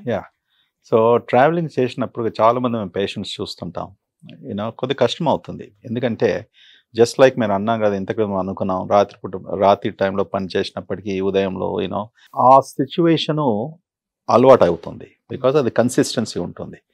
You're working for 3 to 4 months, లేకుంటే వారంలో 4-5 రోజులు నైట్లో చేస్తున్నావు, తర్వాత కానీ ట్రావెలింగ్లో 2 days 3 days ఈ షార్ట్ ట్రావెల్స్లో బాగా డిస్టర్బెన్స్ అవుతుంది. మీరు ఎక్కడ భోజనం చేస్తున్నారు, టైమ్లీ మీల్స్ లేకపోవడము, ఓకే, ఎస్పెషల్లీ మీకు డయాబెటీస్ ఇటువంటి ప్రాబ్లమ్స్ ఉన్నప్పటికీ. సో మీరు ఆ డిపెండెన్సీ మీకు ఏముంటుందో మీకు చాయిస్ ఉంటుంది. సో చాలామంది దాని గురించి కంప్లైంట్ చేస్తారు, నాకు ఇది తీసుకున్నప్పటికీ అంత బ్లోటింగ్ అవుతుంది, లేకుంటే మాకు బాగా ఎక్కువగా బెల్చింగ్, వేపులు, గ్యాస్ పోవడము, అన్కంఫర్టబుల్నెస్, లేకుంటే మసిల్ ఏక్స్, స్ట్రెస్, హెడేక్స్. మనం కేవలము ఆహారము కేవలం గట్ ప్రాబ్లమ్స్ కాదు, beyond gut, okay, systemic problems కూడా, అనగా మన మెంటల్ స్టేటు, ఓకే, మన ఫెటీగ్, టైర్డ్నెస్, స్లీప్లో చేంజ్ రావడము, యూనో ఎమోషనల్ స్టేట్లో చేంజ్ కావడము, యూనో ఇవన్నీ కూడా ఎఫెక్ట్ అవుతుంది. You know without having a proper balanced food, very important. మనం కేవలం గట్లో చేంజెస్ వచ్చాయి అని అంటే మనకి పింపుల్స్ రావడం కానీ లేకపోతే మూడ్ స్వింగ్స్ రావడం కానీ ఇట్లా ఏమైనా జరుగుతూ ఉంటుందా? అబ్సల్యూట్లీ. ఇప్పుడు అందరూ everything is not the brain, all situated in that belly. Okay, so గట్లో చేంజ్ రావడము, ఈ bacteria leading to inflammatory products. Inflammation అంటాం కదా, అంటే వాపు రావడము. సింపుల్ అర్థం వాపు. వాప్ అన్నట్టుకి బాగా బుగ్గలు రావడం కాదు, but that's a word we use in medical science, you know. So yes, pimples రావడము, oily face, excess sebum secretion, okay, ఇవన్నీ కూడా sometimes related to diet, stress, they have significant bearing, you know. And కొంతమంది అది modify చేయగలుగుతారు. Genetically they are program to have excess sebum, excess sweat. So they need to be careful about, because certain కొన్ని foods దాన్ని effect అయ్యేది, ఇంకా దాన్ని effect చేసేది ఉంటుంది. అది కొద్దిగా జాగ్రత్త పడుకోవాలి. గట్ ఇస్ సో మన గట్ హెల్త్ ఎలా ఉంది తెలుసుకోవటానికి, మన పేగు ఆరోగ్యం తెలుసుకోవటానికి వచ్చినటువంటి డయాగ్నోసిస్ వీటిల్లో మనకి ఎండోస్కోపీ ప్రధానమైనది. సో ఎండోస్కోపీ చేసుకోవాలంటే చాలా మంది భయపడుతూ ఉంటారు, బికాస్ ఒక చిన్న కెమెరాని మన నోట్లోంచి పంపిస్తాం. సో ఇది ఎంతమందికి యూజ్ చేస్తారు, సో ఎయిడ్స్ కూడా వచ్చే ఛాన్స్ ఉంటుందేమో అని చాలా మంది భయపడి ఎండోస్కోపీకి వెళ్ళకపోతూ ఉంటారు. సో ఇంట్లో వాస్తవం ఎంత? ఓకే, ఎండోస్కోపీ ఇస్ చాలా సులభమైన ప్రొసీజర్. ఓకే, భయపడేది వాస్తవం. ఓకే, నేను అమెరికాలో అన్ని సంవత్సరాలు ఉన్నప్పటికీ కూడా కొంతమంది పేషెంట్స్, అందరు కాదు, ఎందుకంటే అక్కడ డాక్టర్స్లో బాగా నమ్మకం ఉంటుంది. ఆ దేశంలో డాక్టర్స్లో ఎంత నమ్మకం ఉంది, దాని తర్వాత ఎంత విలువ ఇస్తారో నేను ప్రపంచంలో ఎక్కడ కూడా చూడలేదు, ఈ దేశంలో కూడా చూడలేదు. ఓకే, ఎండోస్కోపీ కొరకు అది నిజమే, కానీ డాక్టరు ఎక్స్ప్లెయిన్ చేసి పేషెంట్ను బాగా కాన్ఫిడెన్స్లో తీసుకొని, అమ్మా అయ్యా, యూనో ఇది మేము మత్తు మంది ఇస్తాం, కేవలం ఒక 15-20 నిమిషాలు అవుతుంది, అస్సలు మీకు తెలియదు. ఓకే, నిజంగా నా డాక్టరు, కొంతమంది ఏడ్ చేస్తారు, ఇది చేయకుంటే యూనో బాగుంటుంది కదా అనేసి, యూనో చేయకుంటే బాగుంటుంది అనేసి, నువ్వు ఒక సూపర్ స్పెషలిస్ట్ దగ్గరకు వచ్చావు, నీకు ఇన్ని రోజుల నుంచి ఈ ప్రాబ్లం అంటున్నావు, ఓకే, నాకు ఇది కనుక్కోవాలి, నీ కడుపులో అల్సర్ ఉందా, లేకుంటే బ్యాక్టీరియా ద్వారా వచ్చే వాపు ఉందా, గ్యాస్ట్రైటిస్ అనేసి, లేకుంటే క్యాన్సర్ కూడా 60 ఏళ్ళ పంది వచ్చేసి నాకు వెయిట్ తగ్గిపోతుంది, ఆకలి లేనప్పటికీ మనం స్టమక్ క్యాన్సర్ గురించి ఆలోచిస్తాం. సో ఇవన్నిటికీ మనకి ఎండోస్కోపీ కావాలి. కేవలం క్యాట్ స్కాన్, అల్ట్రాసౌండ్లో తెలుసుకోలేము లోపల ఏమవుతుందో. సో మనం కన్విన్స్ చేసే స్టైలు, ఆ పేషెంట్ ఎలా మనం ఒప్పించగలుగుతామో అది ఒక ఆర్ట్. మనం అనలేం కదా, అరే కర్లేవు నైతో నై కర్లేతో చలే జావ్. ఓకే, అటువంటి డాక్టర్స్ చాలా మంది ఉన్నారు. ఇదే కూడా వచ్చింది పిచ్చి వింతో 20 నిమిషాలు పెట్టాలి, నాకంతా అక్కడ 10 మంది పేషెంట్స్, నా డబ్బు తక్కువ అయిపోతుంది కదా. ఓకే, కర్నాయతో కర్లు నేతో చలే జావ్. ఓకే, ఇది వెరీ కామన్లీ అంటారు, కానీ మేము ఇక్కడ అట్లానము, నేను ఎప్పుడు కూడా జీవితంలో చేయలేదు. నా success rate of convincing patients, అసలు కన్విన్స్ కూడా చేసేది అక్కడ 99%. ఒకసారి అంటే డాక్టర్లో కూడా వాళ్ళకు ట్రస్ట్ ఉండాలి, యూనో. కానీ మనం సింపుల్ 1 minute 2 minutes అవుతుంది, ఇది మేము మత్తు మంది చేస్తాం, మళ్ళీ 20 నిమిషాల్లో మీరు బయటకు వచ్చిన తర్వాత మత్తు మందు కంప్లీట్లీ వెళ్ళిపోతుంది. అంటే ముందు ఇచ్చే మత్తు మందు ఎండోస్కోపీ కొరకు 70s, 80s, 90s, 2000లో అప్పుడు మేము ఇచ్చేది వాల్యము, వర్సెడు, ఇవి కొద్దిగా లాంగ్ స్టాండింగ్ అవుతాయి. అంటే ప్రొసీజర్ అయిపోయిన తర్వాత కూడా మేల్క కొద్దిగా లేట్గా రావడము, తర్వాత మెడికేషన్ సిస్టంలో ఉంటుంది. సో దినమంతా కూడా టైర్డ్ కావడము, కొంతమందికి వామిటింగ్ సెన్సేషను. ఇప్పుడు ఇచ్చే మొత్తం అనెస్థెటిక్స్ షార్ట్ యాక్టింగ్ అంటాం, అంటే కేవలం 15-20 minutes వరకే ఉంటుంది, ఇమీడియట్లీ వాష్అవుట్ అయిపోతుంది. సో ఎందుకొరకు దాని సైడ్ ఎఫెక్ట్స్ ఉంటాయి, చాలా సులభం.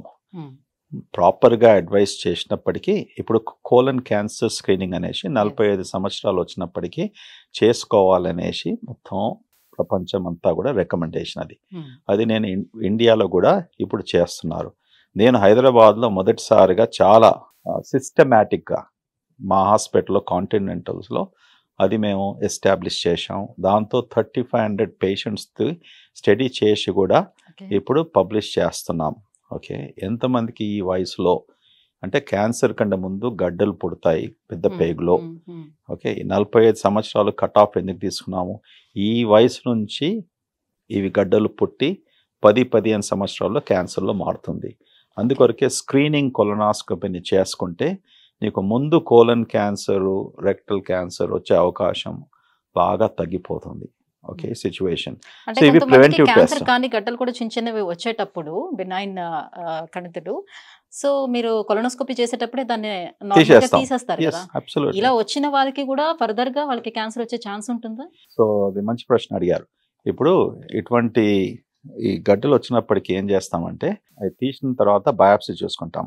అవి ప్రీ క్యాన్సరస్ గడ్డలను వస్తాయి సుమారుగా 90% ఆఫ్ ది పేషెంట్స్. వచ్చినప్పటికీ నంబర్ ఆఫ్ గడ్డలు పట్టేసి సైజుని పట్టి మళ్ళీ నేను నెక్స్ట్ ఎగ్జామ్ 3 సంవత్సరాలు, 5 సంవత్సరాలు, 7 సంవత్సరాలు అని చెప్తాం. ఏమి లేకున్న వారికి మళ్ళీ నెక్స్ట్ ఎగ్జామ్ 10 ఏళ్ళకు, 10 ఇయర్స్ తర్వాత, యూజువలీ అప్ టు ఏజ్ 75. ఇది గైడ్ లైన్స్ ప్రకారం. సో యా, వచ్చినప్పటికీ మళ్ళీ వచ్చే అవకాశం ఉన్నది కనుక ఇది కదా ఒక ఆల్గోరిథం. నెక్స్ట్ రికమెండేషన్ ఇప్పుడు బ్రెస్ట్ మ్యామోగ్రామ్స్ ఆడవాళ్ళకి చెప్తాం కదా, ఎవ్రీ ఇయర్ 1 to 2 years చేసుకోమని. ఎందుకు చెప్తాము? ఈ సంవత్సరం లేకపోయినప్పటికీ కూడా మళ్ళీ నెక్స్ట్ ఇయర్ 2 yearsలో వచ్చే అవకాశం ఉంటుంది. ఇటువంటిది అందుకొరకే రెగ్యులర్గా మీరు స్క్రీనింగ్ టెస్ట్ ప్రివెన్షన్ కొరకు చేసుకుంటే ముందుకు మీకు అసలు ఈ క్యాన్సర్ రాదు. ఓకే, ఏమో లక్షలలో యాక్సిడెంట్గా లేకుంటే ఏదైనా మిస్ అయిందో డయాగ్నోసిస్గా అప్పుడు వస్తుందేమో, కానీ ప్రాపర్ ప్రివెన్షన్ స్టెప్స్ తీసుకున్న వారికి you know you won't have this problem. కొంతమంది అనుకుంటారు ఇప్పుడు నా ప్రాబ్లం ఏంది, అమెరికా నుంచి దేశానికి వచ్చేసి కాంటినెంటల్ హాస్పిటల్ పెట్టి ఇవన్నీ ఎస్టాబ్లిష్ చేసి ఒక ప్రాపర్ గైడ్ లైన్స్ చేసినప్పటికీ కొంతమంది పేషెంట్స్ అనుకుంటారు ఓ ఇది డబ్బుల కొరకు రికమెండ్ చేస్తున్నారు అనేసి. నాకు ఆ బాధ కూడా ఉంటుంది. ఓకే, సో దాని కొరకు అందుకక్క నేనేం చెప్తాను పేషెంట్స్కు, ఇది నేను డాక్యుమెంట్ చేస్తున్నాను మీకు చెప్పినాననేసి, తర్వాత మీ ఇష్టం, నేను ఎప్పుడు ఫోర్స్ చేయను. ఓకే, చేసినప్పటికీ చాలా మంది అర్థం చేసుకుంటారు, అది కరెక్ట్. అది ఇప్పుడు నా రెస్పాన్సిబిలిటీ యాజ్ ఎ డాక్టర్ చెప్పడం, ఒక అడ్వైజ్ ఇవ్వడం, ఫాలో చేసుకోం. వాళ్ళు చెప్పిన పేషెంట్స్ యూనో వాళ్ళ డిరెక్షన్ ప్రకారం వాళ్ళు చూసుకోవాలి. కానీ చాలా మంది ఫాలో చేసుకుంటారు. చేసుకోకుంటే రేపటి దినం 10 ఏళ్ళ తర్వాత 5 ఏళ్ళ తర్వాత వచ్చేసి నేను డాక్టర్ రెడ్డి దగ్గర పోయాను, ఎందుకు చెప్పలేదు ఆయన, అప్పుడు చేసినట్టు ఇప్పుడు క్యాన్సర్ రాకపోతుండే కదా. కరెక్ట్. ఇప్పుడు అమెరికాన్ దేశంలో భయం ఉంటుంది, వాళ్ళు డాక్టర్స్ అంతా డాక్యుమెంట్ చేస్తారు యూనో, లేకుంటే లా సూట్స్ అవుతుంది. మన దేశంలో యూనో డాక్యుమెంటేషన్ చాలా తక్కువ. Of course continental is different. మా దగ్గర అంతా ఎలక్ట్రానిక్ మెడికల్ రికార్డ్స్ ద్వారా డాక్యుమెంట్ చేస్తాం. అందుకొరకు క్లియర్గా నేను రాస్తాను. వాడు 10 ఏళ్ళు కానీ 30 ఏళ్ళు కానీ 40 ఏళ్ళు కానీ వచ్చినప్పుడు నా రికార్డ్ ఉంటుంది, మేము అప్పుడు రికమెండేషన్ చేశాము. So it's a good thing to do. ఎప్పుడు కూడా పేషెంట్ ఫోర్స్ చేయకూడదు, వాళ్ళకు కొద్దిగా సమయం ఇవ్వాలి. యూ షుడ్ గివ్ దెమ్ కొద్దిగా స్పేస్ ఇవ్వాలి, అర్థం చేసుకోవాలి. భయం అనేది నార్మల్ ఎమోషన్. ఓకే, డాక్టర్లో నీకు టైం ఉండి ఆ పేషెంట్ను భయం తొలగొడటానికి నీకు కన్విన్స్ చేయడానికి నీకు టైం ఉంటే nothing like that. Okay, otherwise give some space. ఇప్పుడు మీరు అన్నట్టుగా ఇప్పుడు ఈ క్యాన్సర్స్ ఇలాంటివి వచ్చేటప్పుడు పెద్ద పెద్ద ఇష్యూస్ వచ్చేటప్పుడే సో వాళ్ళు ఆ టైంలో అనుకుంటారు ఇది బాగా ఖర్చుతో కూడుకున్నటువంటి ట్రీట్మెంట్స్ కాబట్టి ఆ టైంలోని ఇన్సూరెన్స్ లాంటివి ఉంటే బాగుండేమో, లైఫ్ సేవ్ అవుతుంది కదా, ఆ టైంలో ఆలోచిస్తూ ఉంటారు.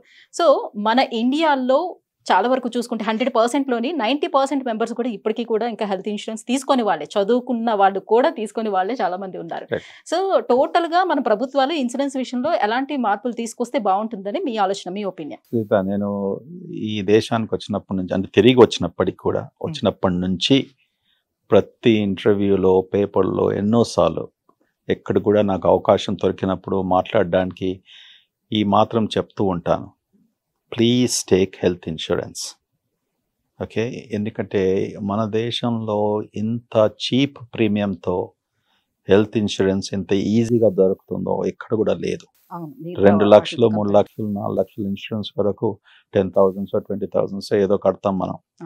కానీ ఎంత ప్రొటెక్షన్గా ఉంటుంది. అసలు నీ కొరకని కాదు, నీ ఫ్యామిలీ మెంబర్స్కు. మనకు రేపు ఏం వస్తుందో మనకేం తెలియదు. ఓకే, అకస్మాత్తుగా రోడ్ యాక్సిడెంటే కావచ్చు, స్ట్రోకే కావచ్చు, యూనో.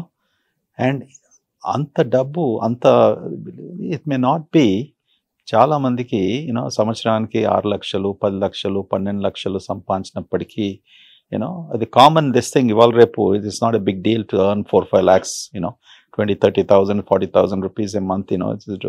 ఎస్, ఆర్గనైజేషన్లో పనిచేసినప్పటికీ చాలా మటుకు ఇప్పుడు మేము మా ఎంప్లాయీస్కు హెల్త్ ఇన్సూరెన్స్ ప్రొవైడ్ చేస్తాం.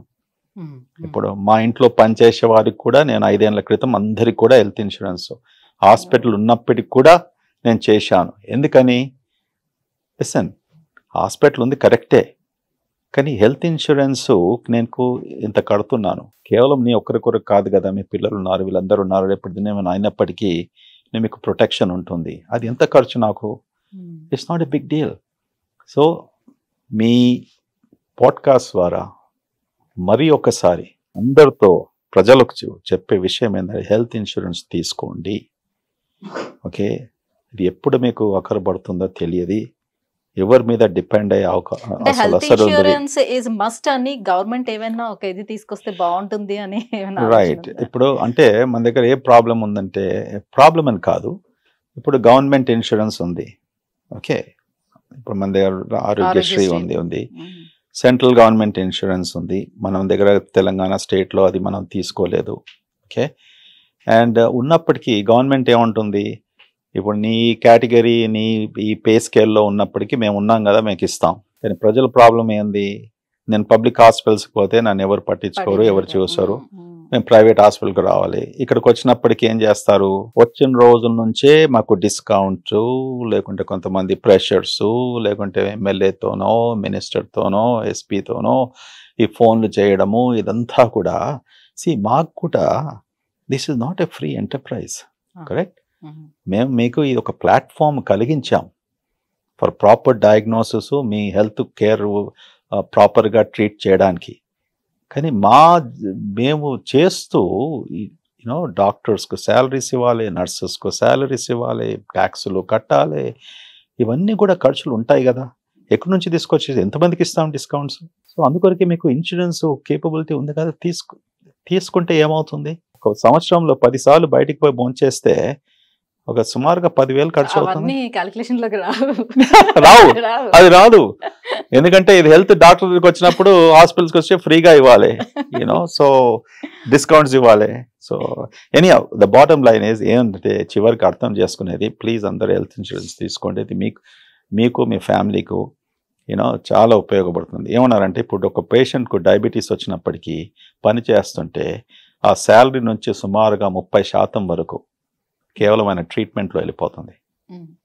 Okay, it's a dangerous thing. నీకు chronic disease, kidney disease, diabetes, blood pressure ఉన్నప్పటికీ నువ్వు సంపాదించే ప్రతి మంత్ శాలరీ నుంచి అప్రాక్సిమేట్లీ 30% వరకు నీ మెడికేషన్స్, నీ డయాగ్నోస్టిక్ టెస్ట్లోనే ఖర్చు అయిపోతుంది.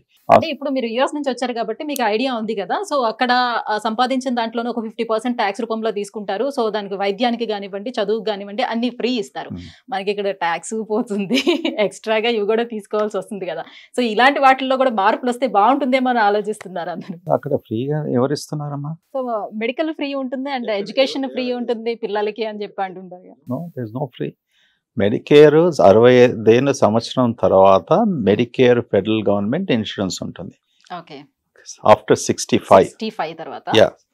ఓకే, దానికంటే ముందు ఏదైనా మేజర్ డిసెబిలిటీ వస్తే, అంటే నీ రోడ్ ట్రాఫిక్ యాక్సిడెంట్లో, లేకుంటే నువ్వు పని చేసేటప్పుడు ఫ్యాక్టరీలో నీకేమన్నా పర్మనెంట్ ఇంజరీ అట్లా డిసెబిలిటీ వచ్చినప్పటికీ అప్పుడు federal government Medicare insurance before 65 కూడా ఎలిజిబిలిటీ ఉంటుంది. ఓకే, అదర్వైజ్ మెడికేడ్ అనేసి ఒక స్టేట్ ఇన్సూరెన్స్ ఉంది, ఆరోగ్యశ్రీ లాగా. ఓకే, కానీ అది లోవర్ సోషల్ ఎకనామిక్ పీపుల్, దానికి కూడా లిమిటేషన్ ఆఫ్ శాలరీ అదంతా ఉంటుంది. ప్రెసిడెంట్ ఒబామా వచ్చినప్పటికీ అమెరికాలో 30-40 సంవత్సరాల నుంచి ఆఫ్టర్ సెకండ్ వరల్డ్ వార్ అప్పుడు ఇన్సూరెన్స్ ఇంట్రొడ్యూస్ చేశారు. After second world war private insurance has come to America. Corporations, organizations ఎంప్లాయీస్కు ఇన్సూరెన్స్ ప్రొవైడ్ చేయాలనేసి అది కూడా మ్యాండేట్ చేయలేదు, ప్రొవైడ్ చేస్తే బాగుంటుంది అనేసి. ఓకే, సో చాలా మటుకు ఒక చోట పనిచేసినప్పటికీ నీకు ఇన్సూరెన్స్ రావచ్చు సబ్సిడీతోనే, లేకుంటే సెల్ఫ్ ఇన్సూరెన్స్ తీసుకోవాల్సి వస్తుంది. Okay. All business people, small businesses, medium size business వాళ్ళందరూ పర్సనల్ ఇన్సూరెన్స్ తీసుకుంటారు. Right. There is no governmental help there. Okay, ఇక్కడనే ఇంత పెద్ద పెద్ద పబ్లిక్ హాస్పిటల్స్ ఉన్నాయి, ఏమైనా అవుతే నువ్వు పోవచ్చు. అక్కడ అది కూడా లేదా ఉంటుందా? ఫ్రీ అనేది లేదు, free is based upon your age and for certain things and what not. Yeah, ట్యాక్సులు కరెక్టే, tax you have to pay. ఇంత పెద్ద దేశంలో ఓన్లీ 3% to 4% ట్యాక్స్లు పే చేస్తుందంటే నాకు ఆశ్చర్యం అవుతుంది. So if everybody pays the taxes properly, okay, a part of the money goes to health care. ఇప్పుడు అమెరికాలో కూడా అంత డబ్బు ఎక్కడికి ఖర్చు పెడుతున్నారు, 20% is they are spending on health care అంటే ట్యాక్సెస్ పే చేస్తేనే కదా. ఇక్కడ కూడా అందరు ట్యాక్స్లు పే చేస్తే we can spend on health care, make it free మీరు అన్నట్టు. Okay, alright. Thank you sir, thank you so much. చాలా టైంని స్పెండ్ చేశారు మా కోసం. Thank you so much. So podcast చేస్తున్నంతసేపు కూడా నేను చాలా ఎంజాయ్ చేశాను. ఇప్పుడు నేను ఇంటికి వెళ్ళి చూడాలి, అవన్లో ఉందా ఫుడ్, ఫ్రిడ్జ్లో ఉందా, లేకుంటే కొత్త చేసుకుంటాను.